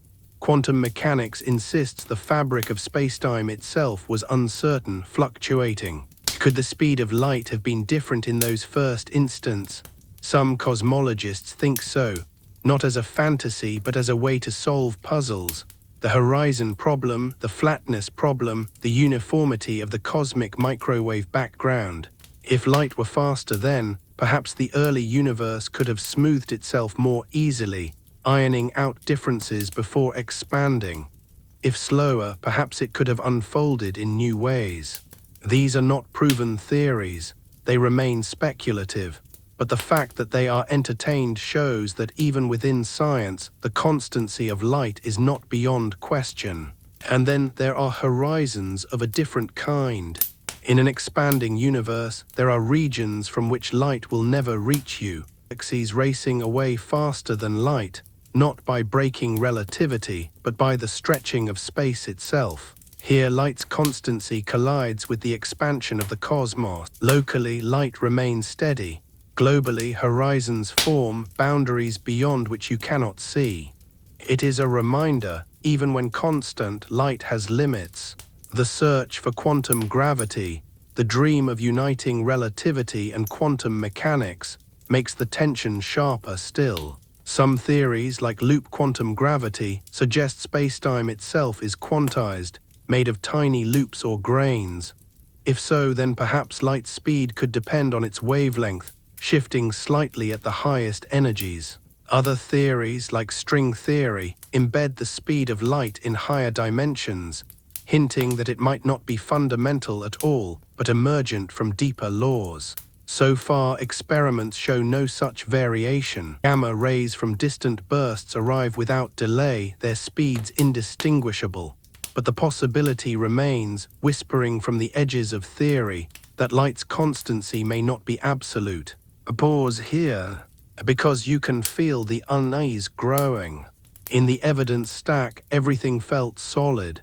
Measurements, experiments, confirmations across centuries. But in the counter case, in the cracks of theory, solidity dissolves. Relativity demands constancy. Quantum mechanics allows uncertainty. Black holes fracture perspective. The early universe invites speculation. Quantum gravity whispers of deeper laws. And you are left with a strange feeling that constancy may be both real and fragile, both absolute and contingent, both the most trusted truth and a question still open. This is the paradox of science. The more you learn, the more cracks you find. The stronger the evidence, the deeper the mysteries it conceals.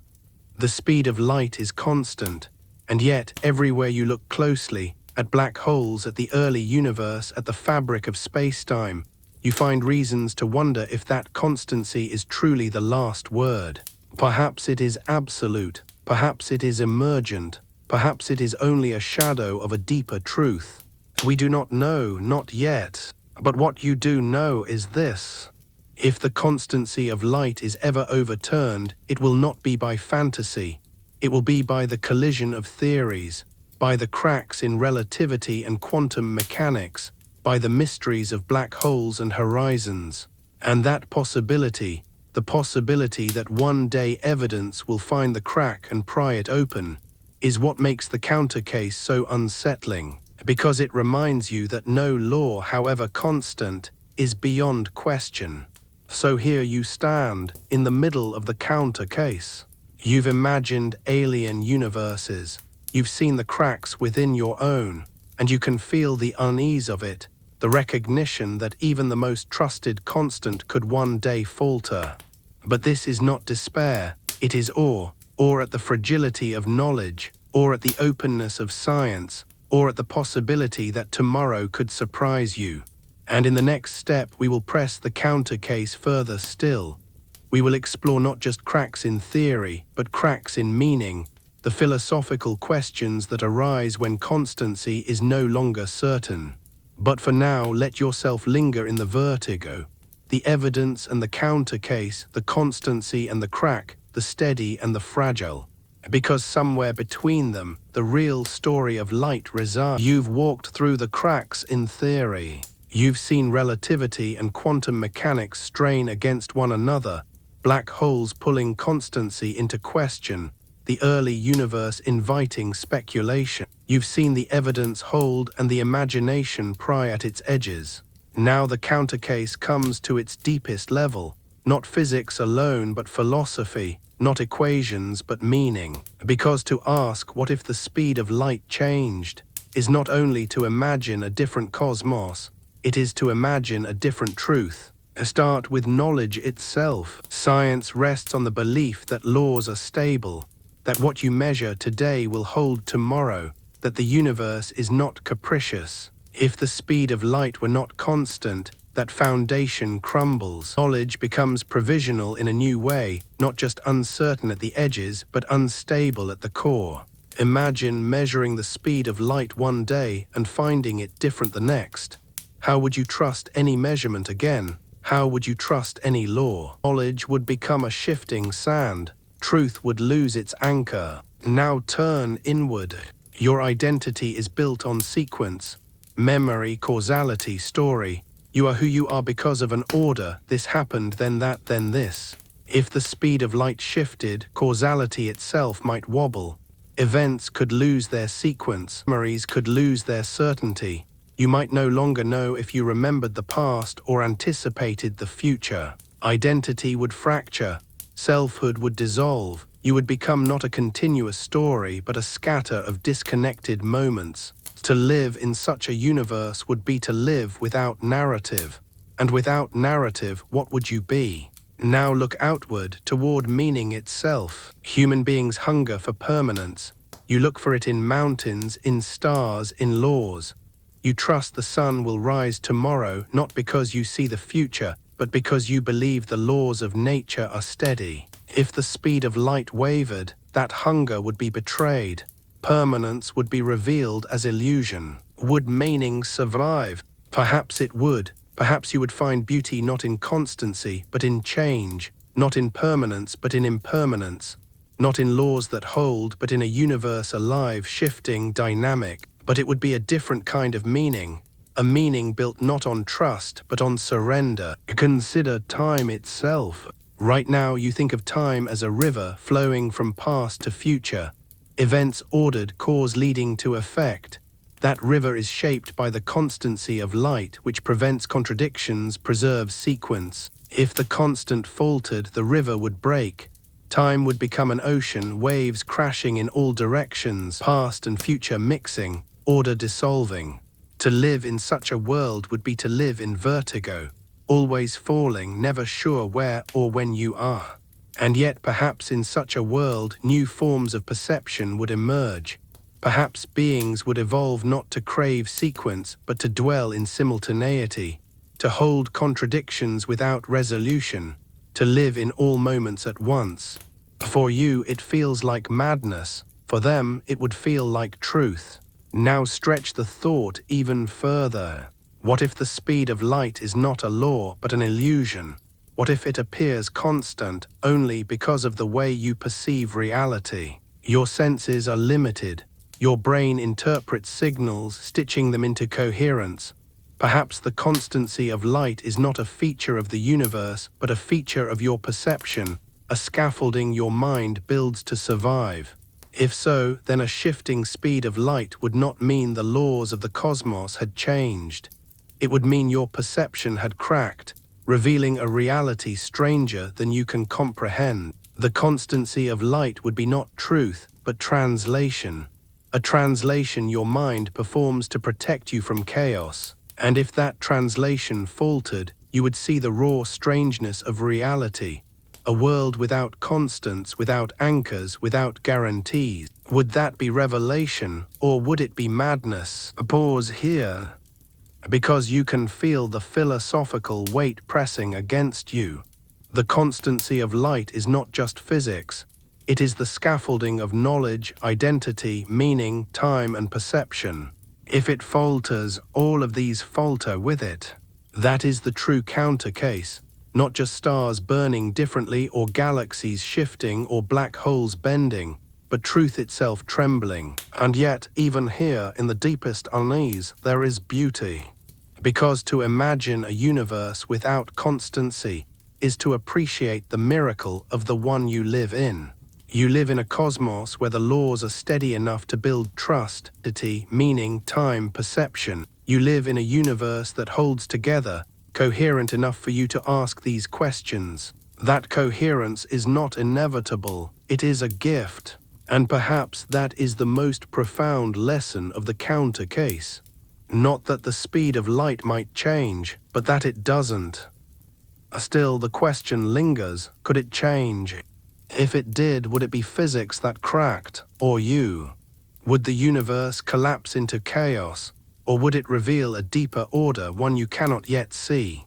You do not know, you cannot know. And that not knowing is part of the awe. This is where the counter case ends. You have imagined other universes. You have seen the cracks within your own. You have felt the philosophical tremors of a world without constancy. And now, standing at the edge of this abyss, you are ready for what comes next. Because the story does not end here. After the counter case comes synthesis, the weaving together of evidence and doubt, constancy and fragility, physics and philosophy. The task ahead is not to resolve the question, but to live in its tension. To find meaning not in answers, but in the space between. You've stood on both sides of the question. On one side, the mountain of evidence, centuries of measurement, equations, and cosmic echoes, all declaring that the speed of light is constant. On the other side, the abyss of counter case, strange universes, broken intuitions, cracks in theory, the unsettling possibility that constancy could falter. Now the path bends toward synthesis, toward holding both truths together, the certainty of evidence and the openness of imagination. Because the story of science is not stability alone, it is stability and wonder. It is law and question, order and mystery held together in one fragile human mind. Begin with trust. Every experiment tells you light is steady. Every observation confirms it. Even across billions of years, light's speed does not waver. You can rest in that. But trust in science is not blind, it is not faith, it is earned, provisional, open. To trust evidence is also to accept its limits. To say, yes, we have measured, but there may be more to measure still. Yes, we have tested, but there may be places where the test has not reached. So trust is paired with humility. Evidence gives you stability, imagination gives you openness. Together they form a richer truth. Now think about perception. Your intuition wants constants. Your mind craves order. You tell stories in sequence, build lives on cause and effect, cling to the promise that the ground beneath your feet will not shift. But the counter case revealed the fragility of that craving. It showed you how easily the story could unravel, how deeply your identity depends on laws you never notice. And yet, perhaps that fragility itself is the gift, because only in a world that could be otherwise does constancy feel miraculous. Only in imagining chaos do you feel gratitude for coherence. Perception, then, is not betrayed by the counter case. It is enriched, it is deepened, it learns awe. Now consider philosophy. What is truth in a universe where even constants may not be absolute? It cannot be a rigid certainty immune to question. That is faith, not science. Truth in this light becomes something subtler, a balance between what is known and what is open. The constancy of light is true, not as an unchanging dogma, but as a principle tested, trusted, provisional, alive. True enough to build a world on. True enough to guide you even if one day it shifts. This is a different kind of truth, not absolute but sufficient, not eternal but enduring. And perhaps in that humility, it is more beautiful than absolutes could ever be. Synthesis also means turning paradox into perspective. You saw how faster-than-light signals could break causality, create contradictions, unravel stories. That was the fracture of intuition. But step back and see the deeper perspective. Those paradoxes are not failures, they are boundaries. They are signs that the universe protects coherence. Light's constancy is not arbitrary, it is the law that prevents paradox, the wall that holds order in place. So paradox and constancy are not opposites, they are partners. One shows you the danger, the other shows you the protection. One reveals the fragility of meaning, the other guarantees it. Hold them together, and the universe feels not confusing, but complete. Now stretch the thought to its widest horizon. Cosmology tells you the universe began 13.8 billion years ago, in a burst of fire and expansion. From that moment, light raced outward, carrying information, shaping what could happen, defining the scale of time and distance. Quantum mechanics tells you reality is uncertain, realities flickering until observed. Relativity tells you time and space bend, but light remains constant. Both are true, both incomplete, both pointing toward a deeper synthesis not yet found. And here you stand in between, not at the end of the story but in the middle. A human being on a small planet, trying to make sense of constants and questions. It is humbling and it is awe-inspiring. But synthesis is not only about physics, it is about life. Think of your own existence measured in moments. You wake, you breathe, you live through seconds and minutes and years. Time feels steady, memory feels coherent, entity feels continuous. All of this is possible because the laws hold, because light speed is constant, because cause leads to effect. But at the same time, life itself teaches you fragility. Memories fade, futures surprise you. Constants of your own relationships, certainties, selves shift and dissolve. You live between constancy and change, between stability and flux, between the trusted and the unknown. And in that balance, meaning is born. Pause here, because now you can see that the story of light is not just physics. It is a mirror, a way of seeing yourself. You too are constant and fragile. You too are evidence and counter case. You too are held together by laws you never notice until they falter. The constancy of light is not only out there in equations and stars. It is in here, in the way you make sense of being alive. And so synthesis becomes not resolution, but reflection. Not an answer, but a way of holding questions. Yes, the evidence is strong. Yes, the counter case is unsettling. Yes, the truth is somewhere between them, alive, provisional, fragile. This is what it means to live in wonder, to accept that knowledge is both steady and trembling, to trust enough to live and doubt enough to keep asking. This is the beginning of synthesis. From here, the weaving will deepen. The next steps will connect science to philosophy, physics to life, constancy to change. You will see how the story of light is also the story of existence itself. But for now, let yourself rest in this balance. Evidence and counter case, trust and humility, constancy and fragility. A universe steady enough to hold you, strange enough to astonish you, fragile enough to make you grateful. That is the gift of light. The synthesis begins to settle around you like a quiet atmosphere. Not the rush of paradox, not the firmness of evidence, but something gentler. A recognition that the universe is both stable and fragile, constant and open. And as you hold that thought, you begin to see how the constancy of light is not just a scientific principle, but a mirror for human life. Think first of time. Physics tells you that time flows differently depending on motion and gravity. Clocks on satellites tick faster than clocks on Earth. A clock near a black hole ticks slower than one far away. Time is not absolute, it bends. And yet light's constancy holds all of this together. It is the thread running through the bending, the measure that makes relativity coherent. Without it, time would not simply bend, it would break. Now think of your own life. Time feels steady as you live it. Seconds pass, minutes gather, years accumulate. But when you look closer, you see the bends. Childhood stretched endlessly, adulthood rushed forward, moments of grief froze you, moments of joy flew past. Your perception of time is elastic, but underneath it there is a constant.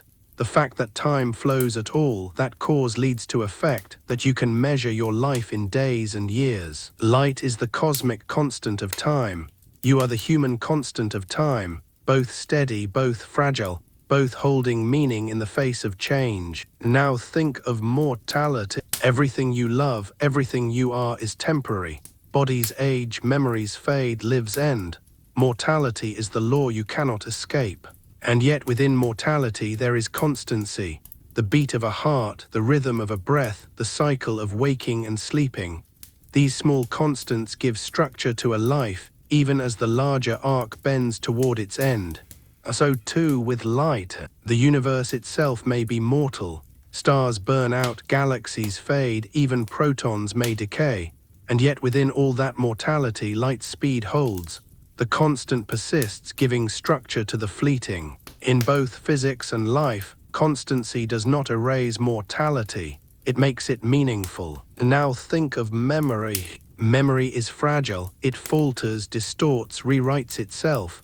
Sometimes you forget. Sometimes you remember what never happened.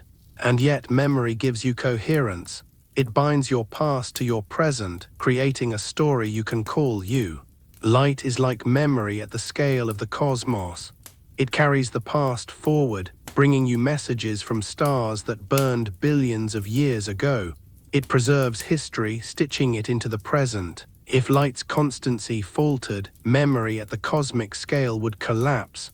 The story of the universe would fragment.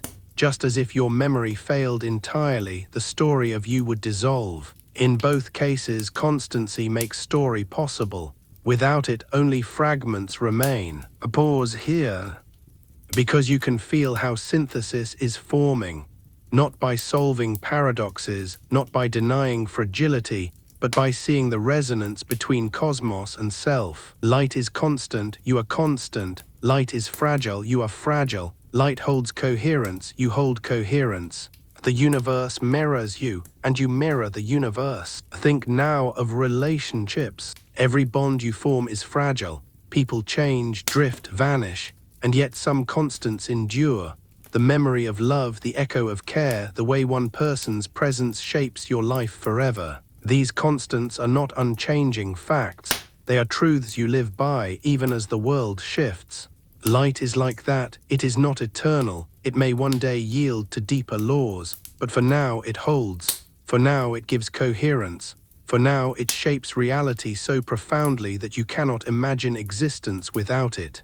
The constancy of light is like the constancy of love, provisional, fragile, and yet powerful enough to define a life, a world, a universe. Now turn to wonder.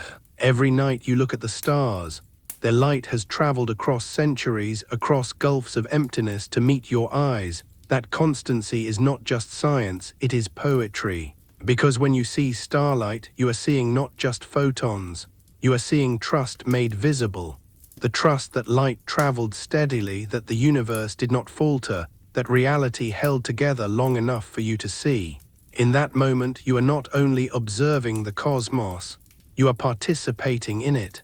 You are part of the story light has carried across billions of years. Wonder is the synthesis of evidence and fragility. It is knowing the science, feeling the awe, and realizing they are not separate but one. Consider now the act of asking. When you ask, what if the speed of light changed? You are not only exploring physics, you are practicing philosophy. You are confronting the fragility of meaning itself. Science gives you reassurance. Philosophy gives you humility. Together they give you awe. This is synthesis, not one side winning but both sides speaking, both sides necessary. And perhaps this is the lesson of light, that constancy and fragility are not opposites, they are partners. Light's constancy gives you trust. The possibility of change gives you humility. Together they give you wonder. Your own life is the same. Constancy gives you structure. Change gives you growth. Together they give you meaning. The universe and the self are mirrors, both steady, both fragile, both astonishing. Pause once more, because now you see that synthesis is not resolution, it is resonance. It is living with both truths at once. The speed of light may be constant, or it may one day falter. Both thoughts are true, both matter, both shape how you live in this universe. To deny fragility is to fall into arrogance. To deny constancy is to fall into despair. To hold both is to live in awe. This is where the synthesis deepens, not by answering the question but by expanding it, not by closing the loop but by widening it.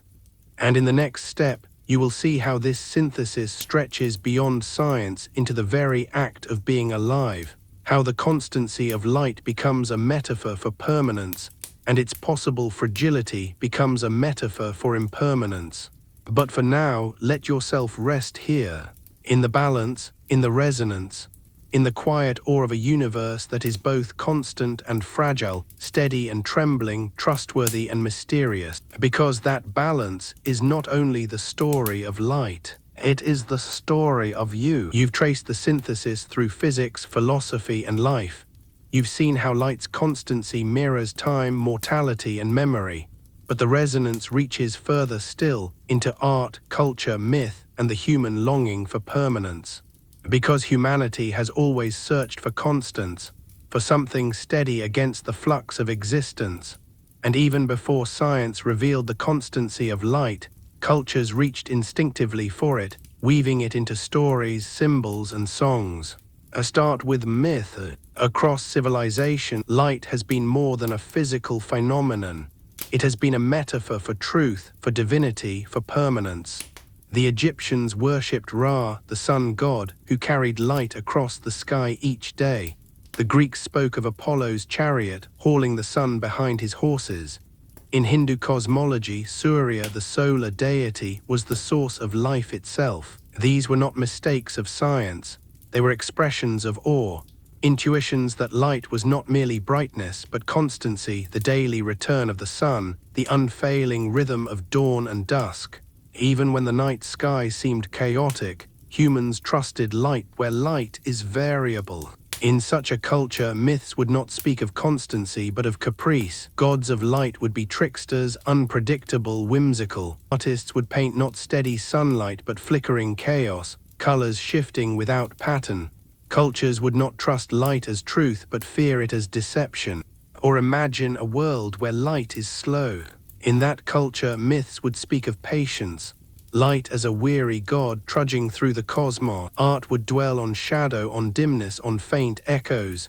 Cultures would not trust light as immediate truth, but as delayed memory. These counter cases reveal something profound, that your own metaphors, myths, and arts are shaped not only by imagination, but by physics itself. That the constancy of light is not just a scientific fact, but a cultural foundation. Now turn to permanence. Why do humans crave constants at all? Why not accept change, flux, impermanence?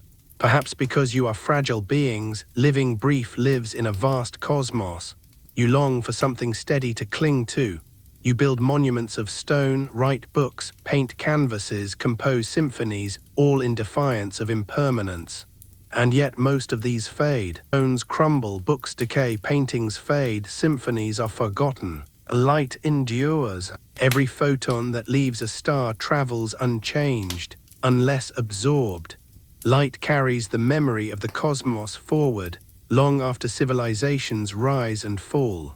When you look at the night sky, you are seeing permanence in motion. Stars long gone still shine, their light traveling faithfully across the void. That constancy is not just science, it is poetry, it is permanence given form. And here, synthesis deepens again. Because science, art, myth, and culture all converge on the same truth, light is the symbol of coherence. Its constancy allows the cosmos to have a story, and it allows you to have one too. But you also know now that constancy is fragile, that if the speed of light faltered, the symbol itself would falter, permanence would dissolve. And yet, perhaps that is the final beauty, because it means permanence is not given, it is chosen, it is held, it is treasured because it could be otherwise. Light is constant, but only in imagining it could fail do you truly appreciate what it means for it to hold. A pause again, because here you stand, at the convergence of physics and culture, science and art, myth and philosophy. The constancy of light is no longer just a number. It is no longer just C equals 299,792 kilometers per second. It is the spine of reality, the symbol of permanence, the foundation of trust, the metaphor of meaning. And the fragility of that constancy makes it more beautiful still. This is synthesis at its most expansive, not closing the question but opening it wider. Not solving the paradox, but showing how it resonates across every part of human life. From science to art, from myth to philosophy, from physics to poetry, all of it tied together by light. In the next step, the synthesis will grow more personal still. We will turn to the intimate scale of human existence, to memory, mortality, and the search for coherence in a life that is always temporary. Because in the end, the story of light is also the story of you. The synthesis has widened. Physics, myth, art, culture, all gathered under the banner of light's constancy. Now it turns inward, toward you, toward the fragile constancy of your own life. Because the story of light is not only out there in galaxies and equations. It is in here, in your memory, in your mortality, in your search for meaning. Think of memory first. Memory is your private speed of light. It carries the past forward, stitching it into the present. Without memory, you would have no continuity, no identity, no story to call your own.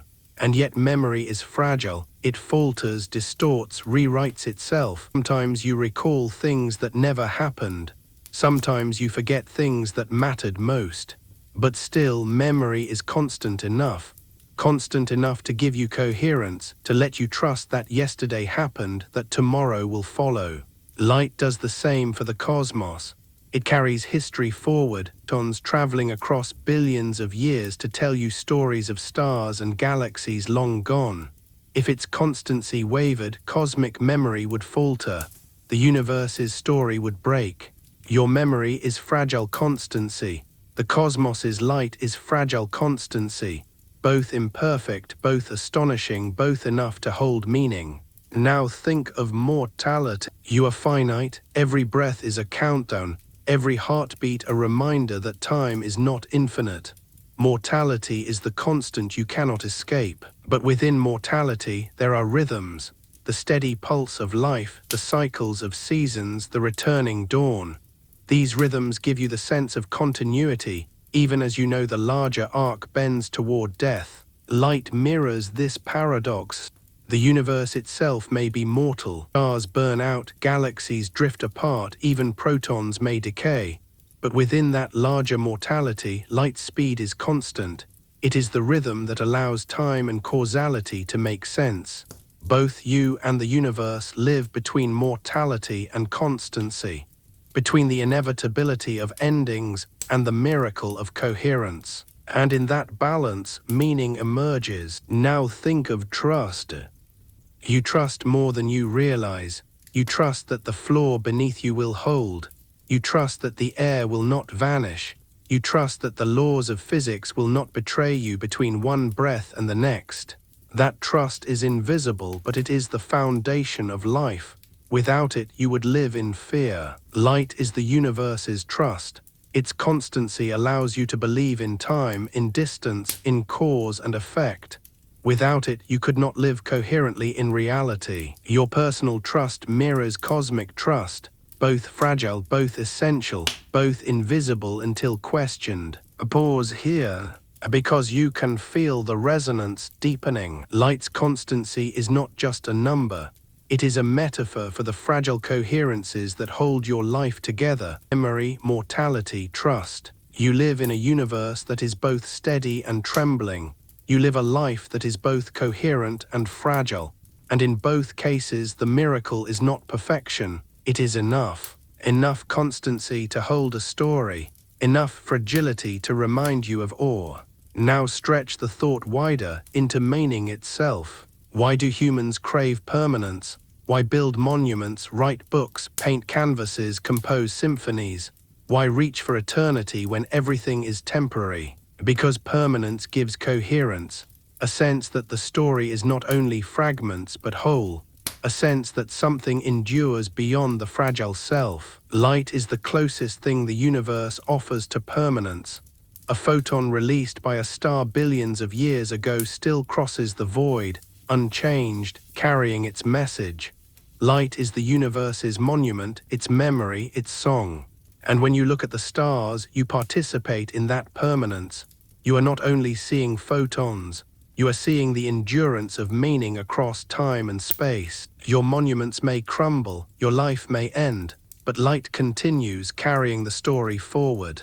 And perhaps that is enough. Now turn to humility, because synthesis is not only about wonder, it is also about limits. You cannot prove that light will always be constant. You cannot guarantee that tomorrow the universe will behave as it did today. You live in uncertainty, even at the deepest level. But humility does not erase wonder, it deepens it. Because meaning is not born from certainty. It is born from the willingness to live in fragility, to find coherence in what could be otherwise, to trust enough to live and doubt enough to learn. Light teaches humility. It is constant but perhaps not eternal. It is trustworthy but perhaps not absolute. It is enough but never final. And in that humility lies awe. Now weave it all together. Evidence shows light's constancy. Countercase shows its fragility. Synthesis holds both, revealing that constancy is beautiful precisely because it could be otherwise. Your own life mirrors this. Evidence, you have memory, trust, continuity. Countercase, you are mortal, fragile, uncertain. Synthesis, meaning arises not in denying either but in holding both. The universe and the self are not separate stories.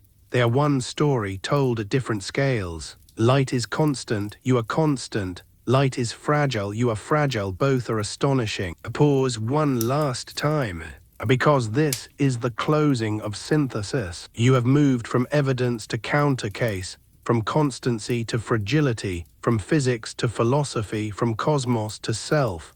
And here at the end of synthesis, you stand in balance, not with answers but with resonance, not with certainty but with awe. The universe is coherent enough for you to live in it, fragile enough for you to marvel at it, constant enough for you to trust it, open enough for you to question it. That balance is the meaning.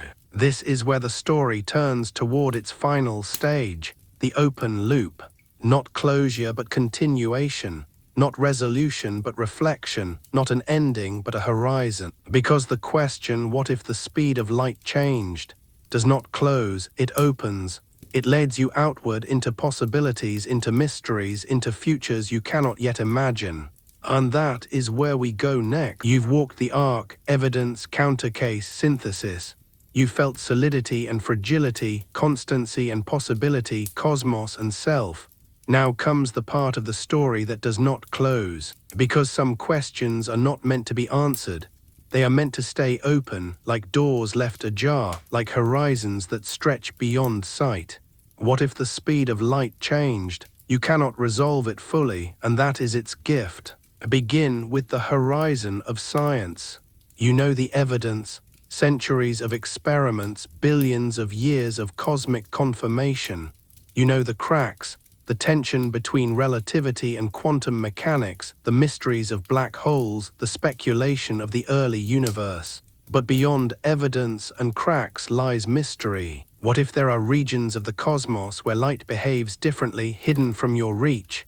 What if beyond the observable universe laws shift, constants bend? What if in some future, new physics reveals that constancy was only a shadow of deeper order? You cannot know, and so the question remains open, not as failure but as possibility.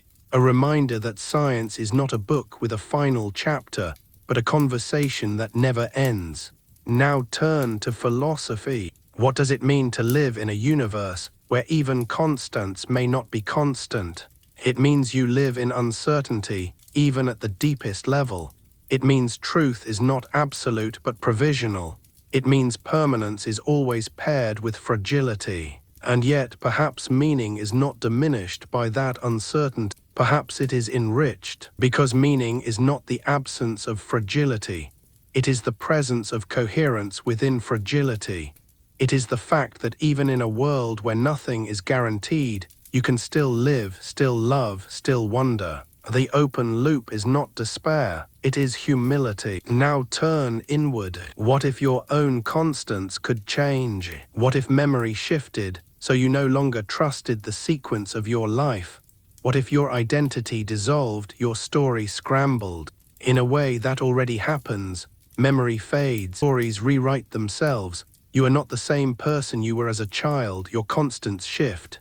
And yet somehow, you remain coherent enough to call yourself you. That is the paradox of life. You are constant enough to endure, fragile enough to change. And perhaps the universe is the same. Perhaps the speed of light is constant enough to hold coherence, fragile enough to remind you that it could be otherwise. Now imagine futures. A civilization that one day discovers light speed is not truly constant, that in certain conditions it shifts, bends, yields. Would that be the end of coherence, or the beginning of new coherence? Perhaps such a discovery would not shatter meaning but deepen it. Perhaps constancy is not the final law, but the surface of a deeper order you cannot yet imagine. A future where constancy falters might not be chaos, it might be revelation. But you cannot know, and that is the open loop, the invitation to imagine without closure. Now stretch the thought to its widest horizon. Light's constancy gives you a coherent universe.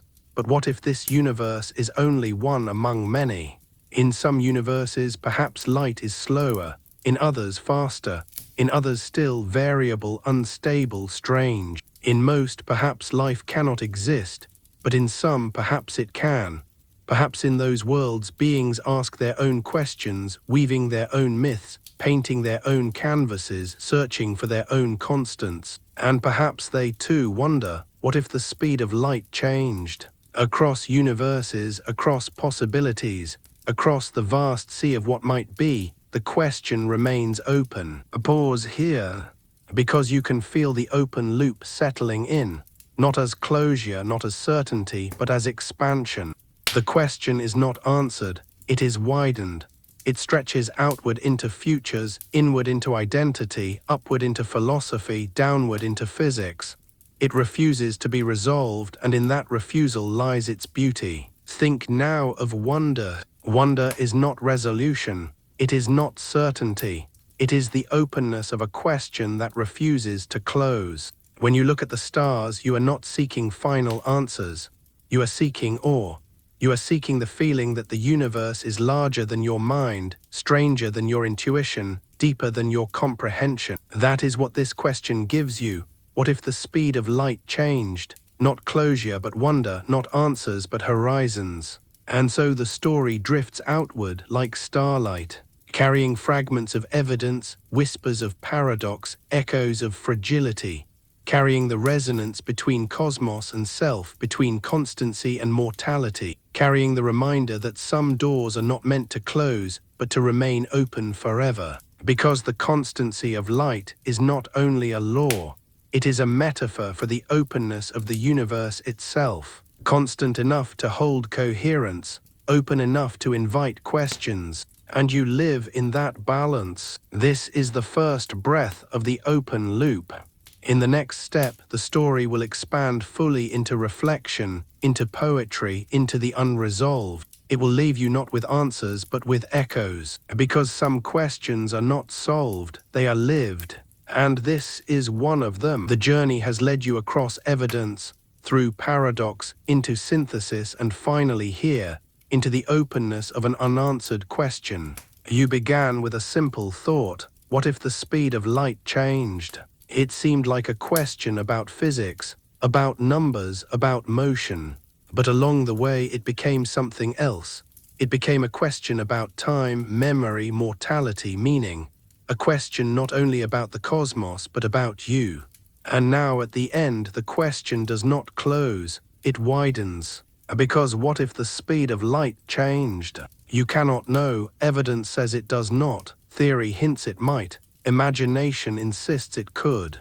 But the truth is not in the answer, it is in the asking. It is in the way the question opens your mind, stretches your perspective, humbles your certainty. It is in the way the question reminds you that even the most trusted constants are fragile, and that fragility makes them beautiful. It is in the way the question leads you outward, toward stars, toward galaxies, toward the vastness of time, and inward toward yourself, your memory, your mortality. Think of light itself.